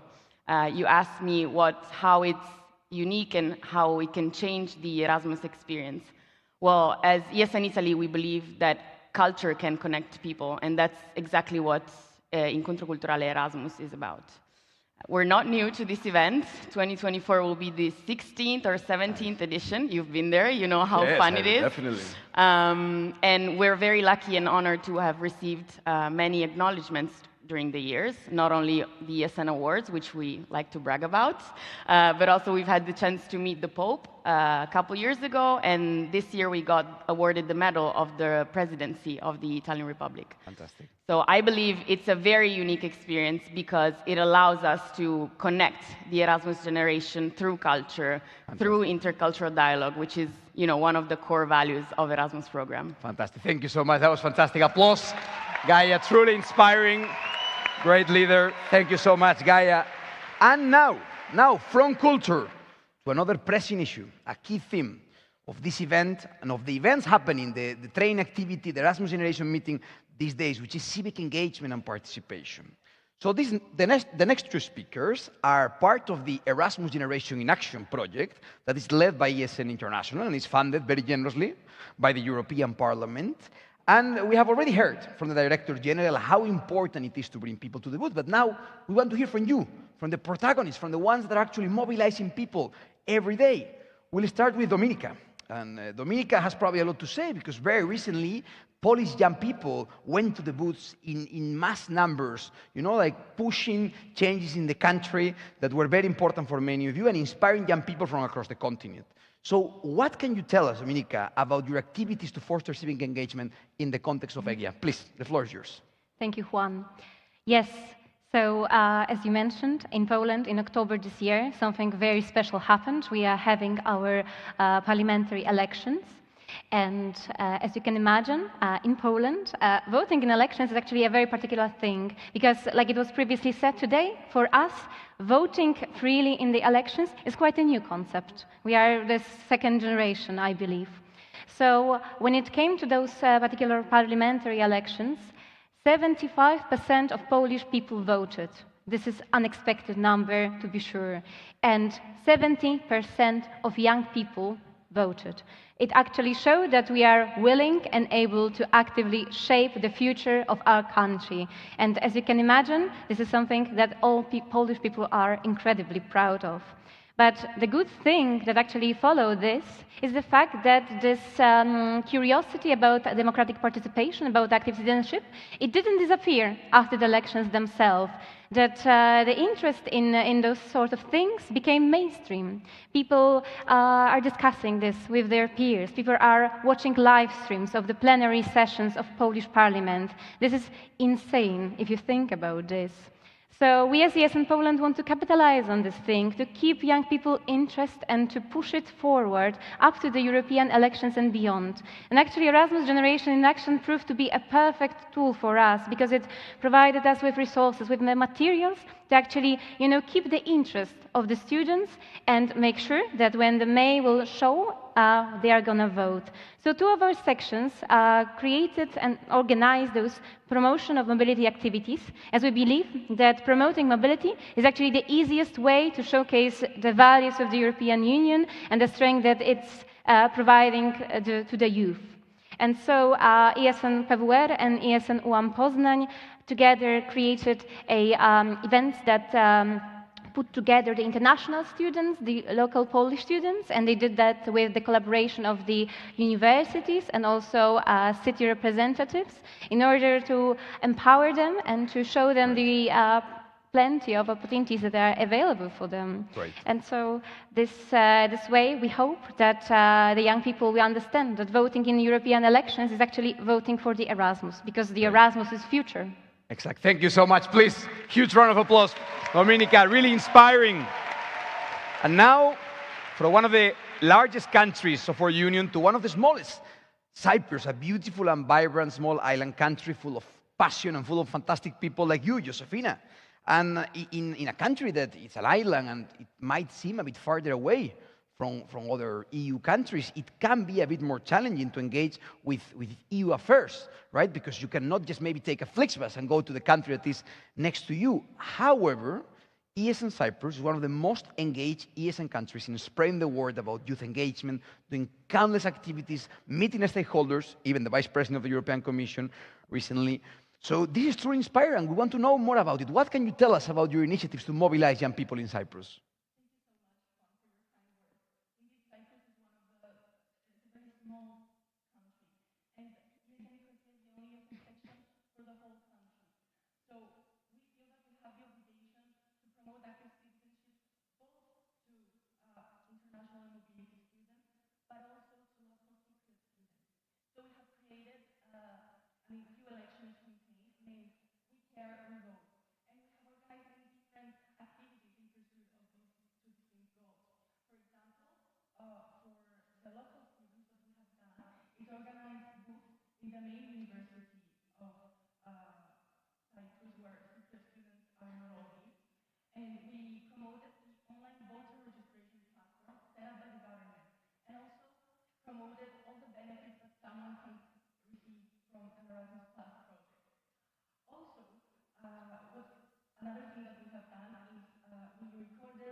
Great. Great. Orientation days, in the 4 main universities of Nicosia, we promoted this section of our website, and we emphasized how important it is to vote while being on mobility. Other than that, during our events, we tried to make education more fun. We had a visit in the House of Europe. We also held a pub quiz with the main theme of EU elections. The latest update of our events, of our actions, I'm sorry, is that we have launched a survey on the accessibility of voting for international mobility students residing in Cyprus. And the results of this survey will be forwarded to our national agency and to many other stakeholders. And in fact, we are holding a panel with this subject in collaboration with our national agency and Europe Direct. Fantastic. As you have mentioned, we have had the opportunity to share our concerns with Vice President Sinas, but we also had the honor this week to share them as well with the President of the European Parliament, Roberta Metsola. You're keeping busy. That's impressive. Very nice. As you can see, our efforts are ongoing, and they will still be going even after June, because we want to make a change, and we will keep going until we make fundamental changes. Fantastic. Please, huge round of applause to Josefina and to all our 4 speakers. Fantastic. The true leaders of the Erasmus generation. Thank you so much, my friends. You can go now. Thank you. We really appreciate it. You are an inspiration to all of us. That was really, really good. You see, so many examples, actions that at the beginning might seem small, but when they are combined and coordinated, can amount to all this change. Imagine all those teachers like Elisa, all these volunteers working together, how much they can achieve. We are seeing it every day. And events like this are also the result of all those little efforts that are combined. But of course, if something is clear, and something that we have seen throughout this event, is that our efforts are always multiplied when we collaborate also across institutions. Sometimes it can be nice to believe that as a student association, or as a university, or as a national institution, you can do everything by yourself. But you will always go farther if you go together. The collaboration with national agencies, student organizations, and universities is one of the reasons why the Erasmus Plus program has been such a success for so many years. And this is why it's such a pleasure to now have the opportunity to welcome the directors of the Italian and Spanish national agencies. We will start with the director of the Spanish National Agency for Education, SEPIE, Alfonso Gentil, who is also from Seville, by the way. Please, huge round of applause to welcome Alfonso to your own city.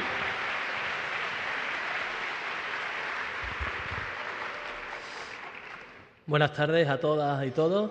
Good evening, everyone. It's a pleasure to be here. Dear authorities, dear rectors, dear students, and as a citizen of my hometown, Seville, it's a pleasure to be here again. I have nothing to do with the organization of this event here in Seville, as someone told me before. It was an election of Erasmus students, and I am very grateful for that. I would like also to remind that another detail that the rector of Sevilla didn't mention is another football team in Seville, not only Betis, but Sevilla, who is the 7th time winner of the Europa League. I would like to thank you all for being here today at the Erasmus Generation Meeting Board. And the board, I would like to thank the board and ESN for the close collaboration to make of this event a reality where we all feel like a powerful and united Erasmus Plus team from so many European countries, as Juan already mentioned. As the director of SEPIE, it's a great pleasure to be here again. As national agency, it's always a strength to have a direct contact with Erasmus students, because you are our main goal in a day-to-day working. The cooperation between SEPIE and the Erasmus Student Network has been very close and long-standing one, and it's an honor for us to actively participate in this 3rd edition of the largest student-led education conference. Congratulations for organizing this. We are all aware of the importance of international education and the key role of the Erasmus Plus program of the European Union and the Erasmus generation in shaping the future of Europe, as the Vice President of the European Commission mentioned. It is significant that we are all here today sharing the importance of civic participation and common European values, one of the 4 horizontal priorities of the Erasmus Plus program.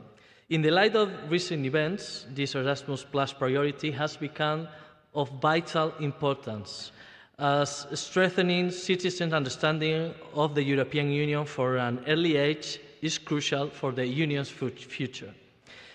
Raising awareness of and understanding the European Union context, the principles of unity and diversity, as well as their social, cultural, and historical heritage, is the only way for peaceful coexistence. So, civic engagement of young people and their participation in democratic life is of special relevance, particularly at this moment in the light of the upcoming European Parliament elections in June 24. In this sense, we can say that Erasmus Plus has probably been the most successful initiative ever launched to the European Union.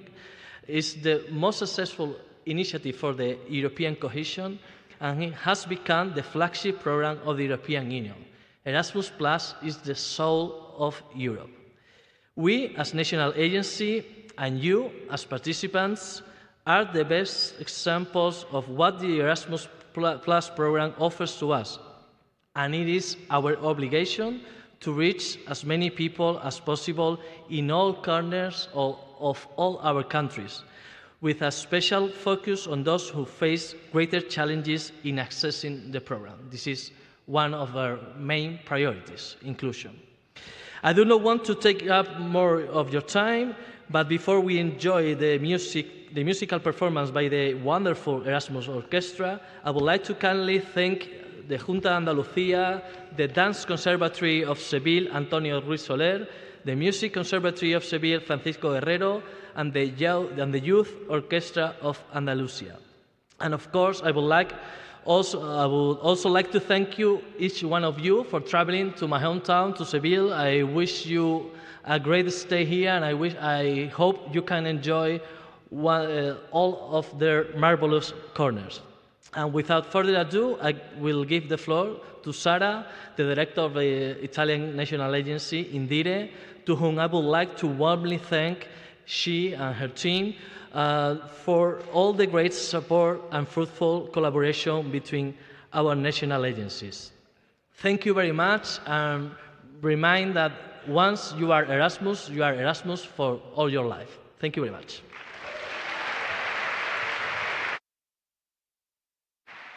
Also, and now, as we discuss, please welcome with a huge round of applause Sara Pagliari from the Italian National Agency, the director, who is coming with a very important announcement, I believe. Sara, it's great to see you, by the way. Great to see you. Yeah, thank you very much for inviting me here. We are part of this organization. It's really, I'm really full of emotion and really thankful to all the authorities, the Spanish authorities, the European authorities, ESN, International, Spanish ESN, and Italian ESN. Next year, by the way, it will be Italy. Woo, it will Ancona be here. Ancona. Fantastic. Mediterranean cooperation. Yeah. And I have to really thanks with all my heart my colleague Alfonso from CEPIE for organizing together with INDIRE and with its team this event, and the TCA that has been held since 2 days ago. And really, it has been a great effort to work together, the two national agencies. So my thanks also goes to my institute, INDIRE, which is today highly represented by the Director General, Flaminio Gallin, and all my teams, which really work together. And what to say, we are here to celebrate, to valorize the outcomes of this Erasmus program, which is, it has already been said many times, is a success story, the jewel of the crown, as Mr. Skinas said today. But we are here also to underline one of the priorities of the Erasmus Plus program, that is civic engagement and participation in democratic life. So I really think that we all have a challenge that we have to take up, and it is how to better link the Erasmus Plus program with the value of our common house, that is Europe. How to enhance the value of the European Union through the Erasmus program. And I think we can do many things. Again, as Mr. Skinner said, we have to stand up and speak up for Europe. So we have to give back, we all, Erasmus generation, we have to give back what Europe gave to us. So we, the Italian NA, also thanks to the cooperation with the other national agencies, we worked on this thematic area since a long time, and we try to do something special, creating, for example, this orchestra that you are going to listen to this evening. It is a very special orchestra because it's a unique in Europe, because an orchestra that is completely made of Erasmus students from different conservatories from all over Europe. And this orchestra continuously changes because, as you know, you finish study, so you become a real musician, or you finish your Erasmus period and you come back. And so these young people, young students, just met 3 days ago here in Seville to play. and to play songs that in some way belong to our cultural heritage. And in particular, as we are here in Seville, we will listen to Barbiere di Siviglia, we will listen to the Carmen of Bizet, and too many other songs. And so I will stop here, and I say that this orchestra is really a concrete sign of the European values, because these students speak different language. They come from different countries. They're coming from Spain, Italy, Ireland, Iceland, Ukraine, Georgia. So they speak a lot of languages, but they have one common language, that is music. So like music, we hope, we dream of a Europe that is united in diversity. So let our Europe shine, and let the music play. Erasmus Orchestra. A big applause.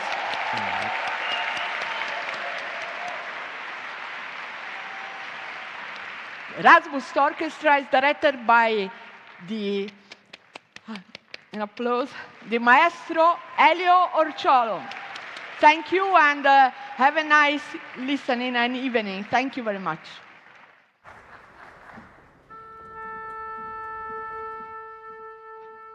Tutto suo.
tesoro intanto. Andate, andate a consolar, e del merciglio e il pianto cercate di asciugar, cercate, cercate, cercate di asciugar, cercate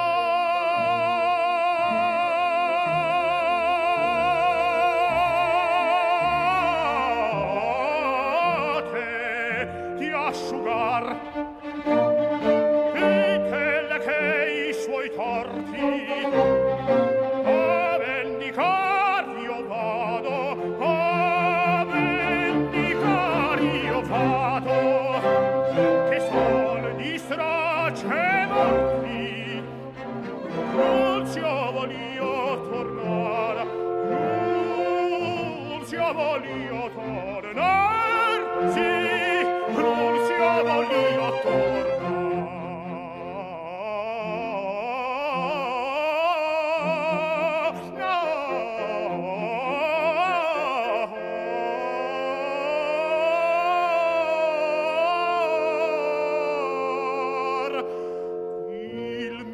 sono intanto andate, andate a consolar e del bel ciglio e il pianto cercate di asciugar, cercate, cercate, cercate di asciugar, cercate di asciugar. Ditele che i suoi torti a vendicar io vado, a vendicar io vado.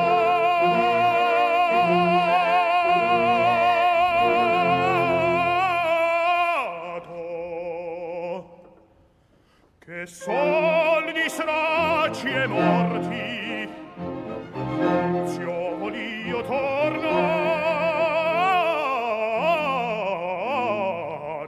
Nunzio, Nunzio volio tornar, che sol di stracci e morti Nunzio volio tornar, sì, Nunzio volio tornar.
Largo al factotum della città è largo, la la la la la la la la la.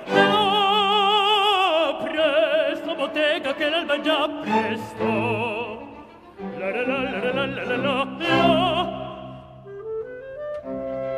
Ah, che bel vivere, che bel piacere, che bel piacere per un barbiere di qualità, di qualità. Ah, bravo fiero, bravo, bravissimo, bravo, la la la la la la la la la. Fortunatissimo per verità, bravo, la la la la la la la la la. Fortunatissimo per verità, fortunatissimo per verità, la la la la la la la la la la la la la.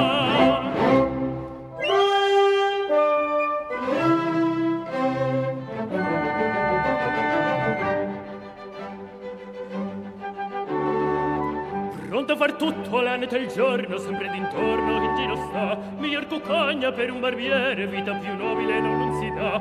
La la la la la la la la la la la la la la la la. Rasoni e pettini, lancette forbici al mio comando, tutto qui sta. Lancette forbici, rasoni e pettini al mio comando, tutto qui sta. E la risorsa poi del mestiere con la donnetta, col cavaliere, con la donnetta, la la la la la la, col cavaliere, la la la la la la.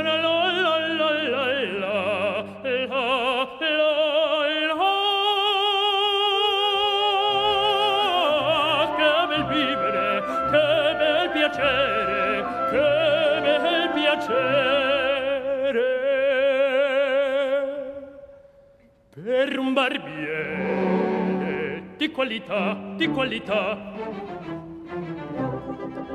tutte mi chiedono, tutte mi vogliono, donne e ragazzi, vecchie fanciulle, qua la parrucca, presto la barba, qua la sanguigna, presto il biglietto, tutte mi chiedono, tutte mi vogliono, tutte mi chiedono, tutte mi vogliono, qua la parrucca, presto la barba, presto il biglietto, ehi,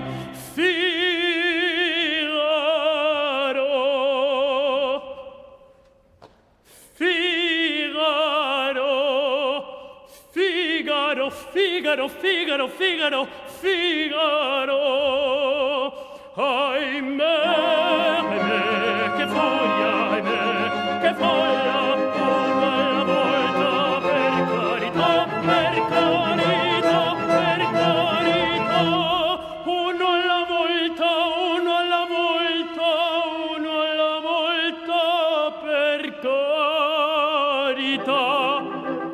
Figaro, son qua.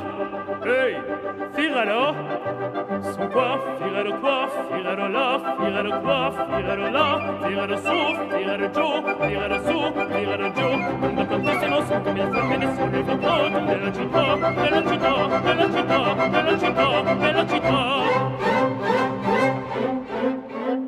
Ah, bravo Figaro, bravo bravissimo, ah, bravo Figaro, bravo bravissimo, a te fortuna, a te fortuna, a te fortuna non mancherà, la la la la la la la la la la la la la la, a te fortuna, a te fortuna, a te fortuna non mancherà.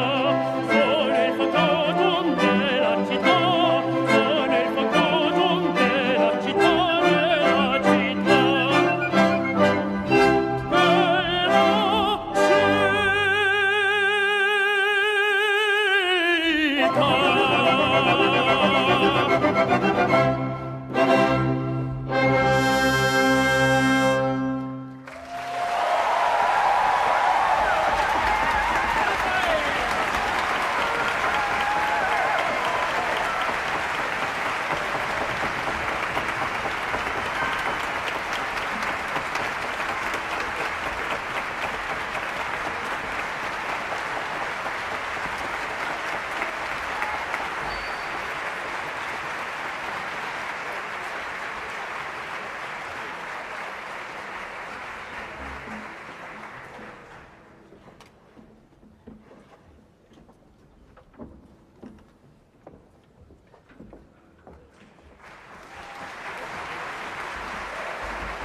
Mon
And we thank you a lot. Really, thank you for this wonderful audience. And my really thanks to all the organization and all these wonderful guys of Erasmus Orchestra.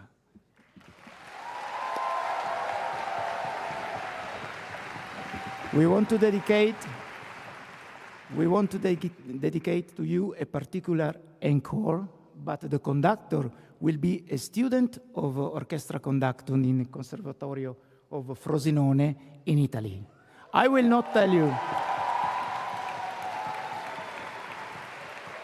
I will not tell you the piece because it's dedicated to you. Everybody will know since the first note. Thank you a lot today.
Amazing. Thank you so much. Woo!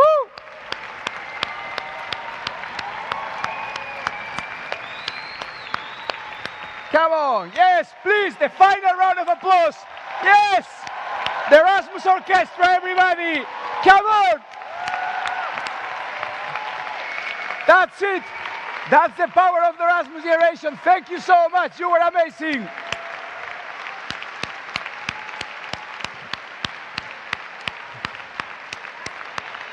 Thank you so much. Grazie. Fantastic, fantastic. Thank you so much, dear friends. Thank you so much. So, we're almost done. Now, we ask the musicians can pack. Thank you so much. I mean, you can leave the stage gradually, no problem. I think the rest of the things can be taken later. We are almost done. It's been a long ceremony with a lot of emotional and fantastic things. I know that you're saying that I say fantastic quite a lot. But there are a lot of fantastic things to acknowledge, I think. So it's important to mention it. And we only have one final thing to do, which is to use this final part of our event today to officially open the Erasmus Generation meeting. And we will hear now from three protagonists of this event. First, we are going to start with the person who is leading the team of volunteers who is making this event possible. And I have to say, it's quite an emotional moment for me because the person who's going to speak now was one of my first friends in ESN, and almost 9 years ago, we met in Granada, the city where I started my ESN journey, where he was coordinating his first trip as an ESN volunteer, a moment that I'm sure all the volunteers here remember, the first time that you coordinated a trip with your students going to a different city. And 9 years down the line, almost, here we are. He's leading the organization together with a fantastic team of the Erasmus Generation meeting, Europe's largest education conference. Please welcome Manuel Ángel Reyes, the head of the OC. Huge applause.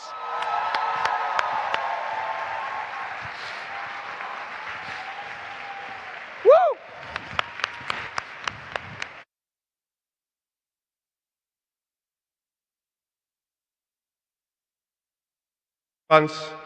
On behalf of the organizing committee, I would like to thank all of you for being here today, and all of those who in one way or another have made this event possible. The team I represent has been working on this project for more than a year and has done everything possible so you don't have to worry about anything. So from here, I would like also to thank them for the help and efforts they made. We civilians love our city. We love to talk about it, show it, and enjoy it with friends all the time. Believe me, all the time. For more than 30 years, ESN has been doing just that in this fantastic city, thanks to the effort of ESN Sevilla and ESN UPO, doing everything we can to make sure that the thousands of students who visit us every year can feel at home and make the most out of our experience. We want them to feel they belong here, and believe me that we succeed with that. We have organized this event with exactly the same spirit. Volunteers from Seville and all over Spain have come together to make our city the global Erasmus capital. We want you to get inspired by the beauty and the authenticity of our city, by its people and culture, by its passion and character. We do it because we are convinced that this city represents everything that Erasmus is all about. Enjoy Andalucía, enjoy Sevilla, its culture, gastronomy, music and people, and please use this opportunity also to make a more inclusive and accessible Erasmus Plus for everyone, wherever they come from. Bienvenidas a Sevilla, disfrutad mucho, bienvenidas a la capital del mundo. Gracias. Thank you, Manu. We are proud of you. Thank you, Manu, for everything you have done, and thanks. Please join me in thanking all the volunteers who have worked for this event, please, in a huge round of applause. Fantastic. Volunteers, not only from Spain, but from all over the ESN network.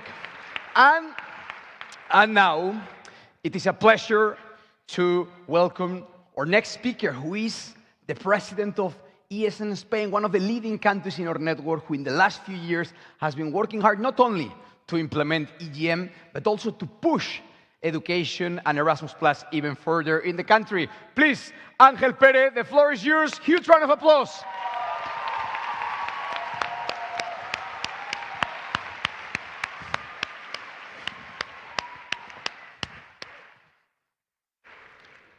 Distinguished authorities, stakeholders and partners, dear volunteers, dear ESN friends, it is a true honor for me to be welcoming you to this Erasmus gathering and the opening ceremony of the Erasmus Generation Meeting on behalf of ESN Spain.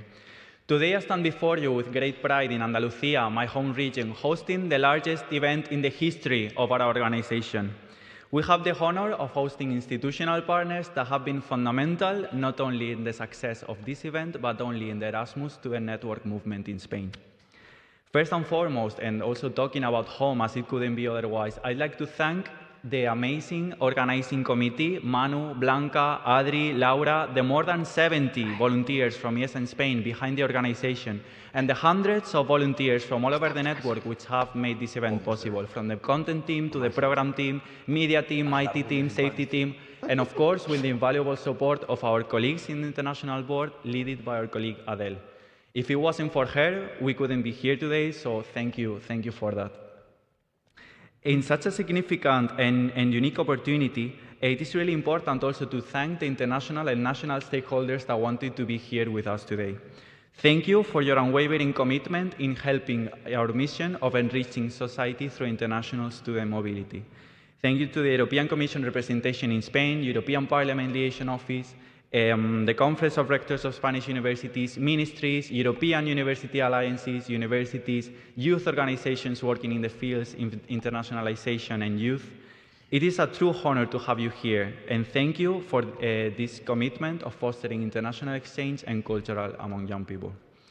Above all, I would like to underline the outstanding support of our Erasmus Plus national agency here in Spain, from Seville, represented on stage by Alfonso, but with the help and support from Ricardo, from Miguel Ángel, from Alicia. So thank you for making it possible to unite here.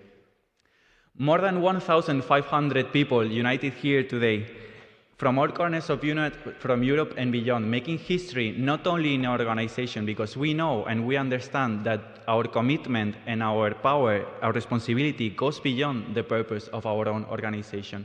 We are making history for the Erasmus Plus program, for the internationalization of education and for youth. So this is why this event is so significant and so unique, because it's not only about the 1,500 people being present here today. It's not only about our friends and our colleagues back home. It is about all the students, all the people that we support and we represent in our home cities, about all the people that we strive to work for because they cannot access these opportunities, and above all, for all those people that share our fundamental belief that through education, through international exchange, and through volunteering, we can build a better society for all. Something I want to recall that impacted me last year when I attended my first EGM in Bucharest is understanding that the pillars of this event, of the Erasmus Student Network and of the Erasmus Plus program, are built on community and on purpose. A community that is united in diversity, that knows that we are stronger when we work together, that strives to leave no one behind, including everyone in every activity, every action we do. And above all, a community that is guided by a shared sense of purpose, a sense of purpose that we know very well because it's represented by our commitment of helping and empowering students when they need it. It is important that we never forget the big picture behind all the work we do. So it is the moment now to bring the voices, concerns, aspirations, dreams, challenges of all the students, the hundreds of thousands of students we represent in support in our home countries. So on behalf of ESN Spain, I want to deeply appreciate the presence of all of you here. And I want to encourage you to take this opportunity to be an active part of the change you want to see in society. So coming to an end, and I want to wish you all a fantastic stay here in Sevilla, which will be during the next few days, the Erasmus Generation Capital. And who knows, maybe also after this weekend, the Erasmus Destination of the Year. So thank you very much. Woo! Woo! Guapo! Huge round of applause. Come on, Ángel, everybody. Fantastic. Erasmus Generation, we are almost there. I heard some of you are a bit hungry. Some of you might be a bit thirsty. But I can assure you, Bars in Spain close pretty late. Yes, you came to the right place. You came to the right place. So no worries, because we really had a fantastic ceremony. We had the chance to experience not only the local culture, but also the global culture, which is music, with a fantastic Erasmus Orchestra that inspired us. We had the chance to listen to great speeches by very important people who are working to improve Erasmus+, to empower youth.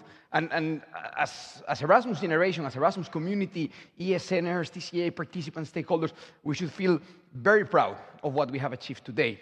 But we have one final thing to do, which is that we need to officially open the event that starts right after this one, the Erasmus Generation Meeting.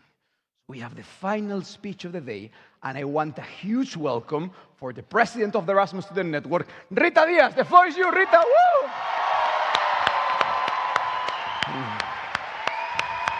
Woo!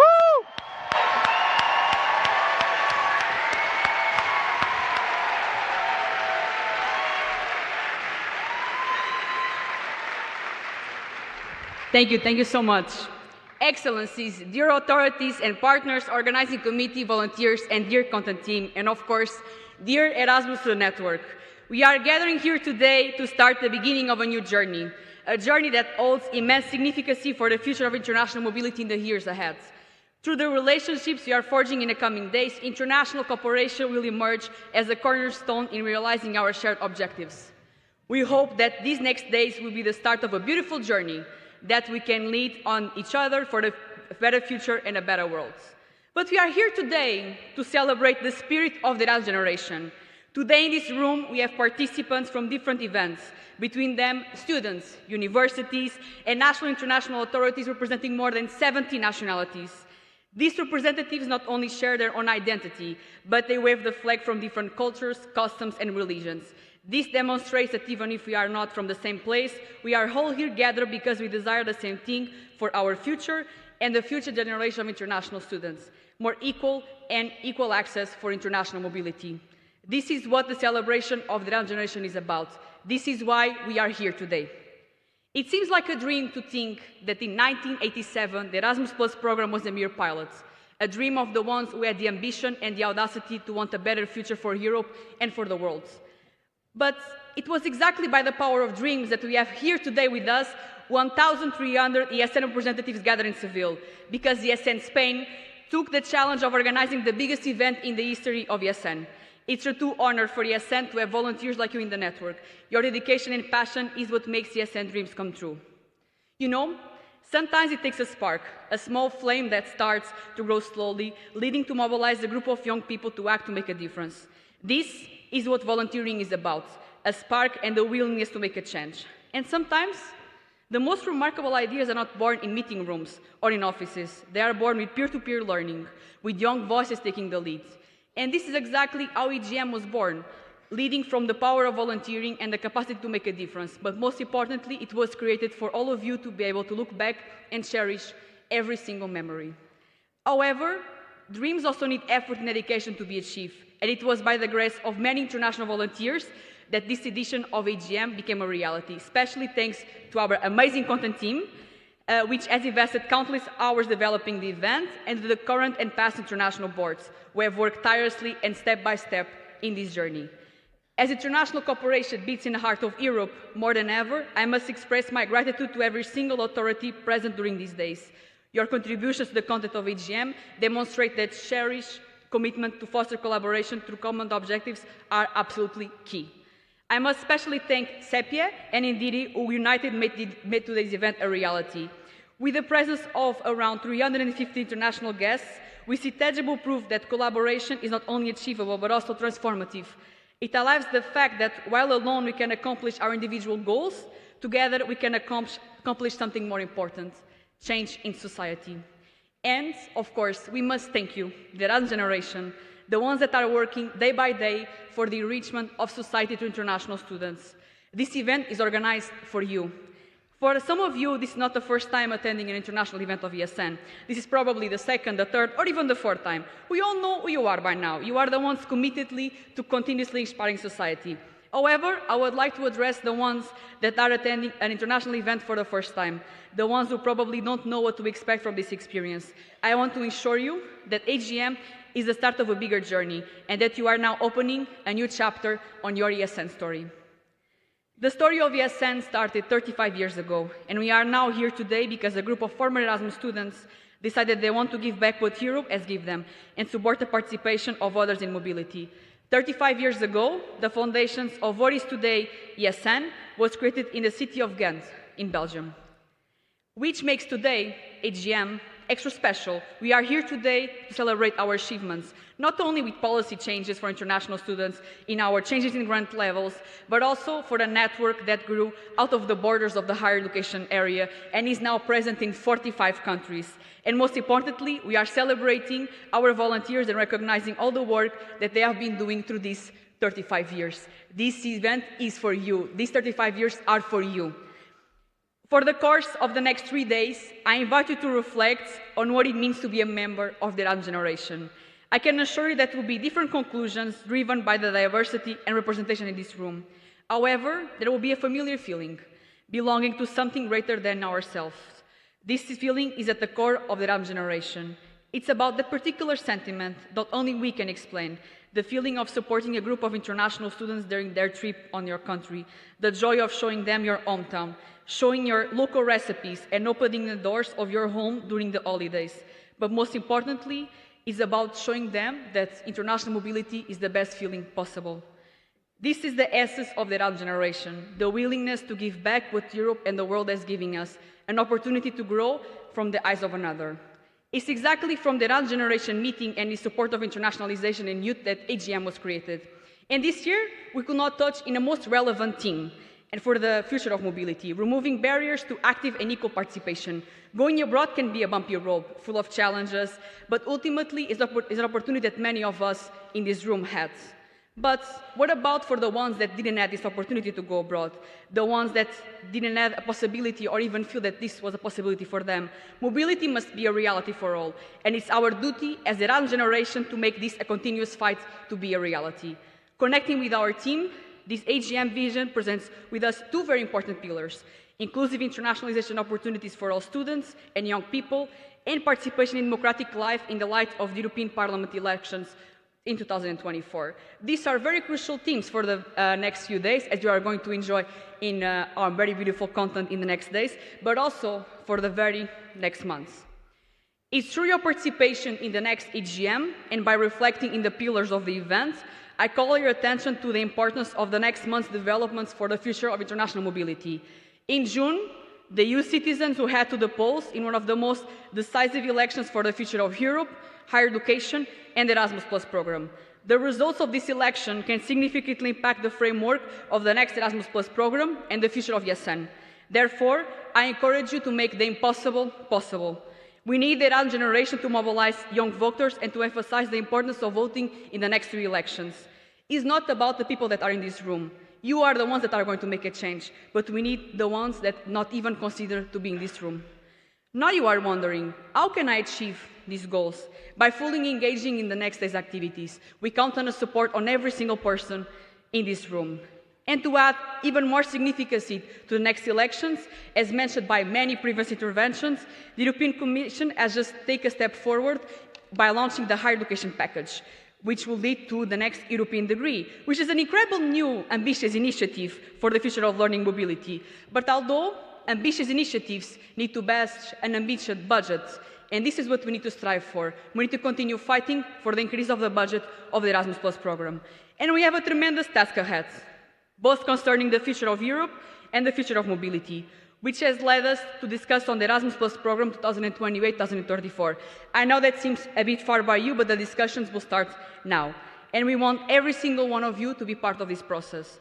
It's crucial that we convince every single voice on the room that Erasmus isn't just a phase of your life.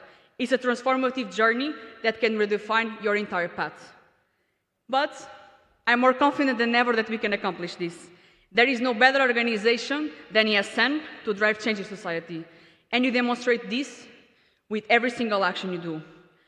I want to finish this speech by quoting a passage from one of the most famous Portuguese poets, Fernando Pessoa. I have in me all the dreams in the world. And as ESN, we must continue to have all the dreams in the world. In today's society, it's more crucial than ever that we continue fighting for our dreams. Because if we are not the ones doing, us, the young people, us, the Erasmus generation, who is going to do for us? It's my pleasure to close this inaugural event and to officially open the Erasmus Generation Meeting Seville 2024. Thank you so much. Rita Diaz, everybody, President of ESN, come on! Thank you!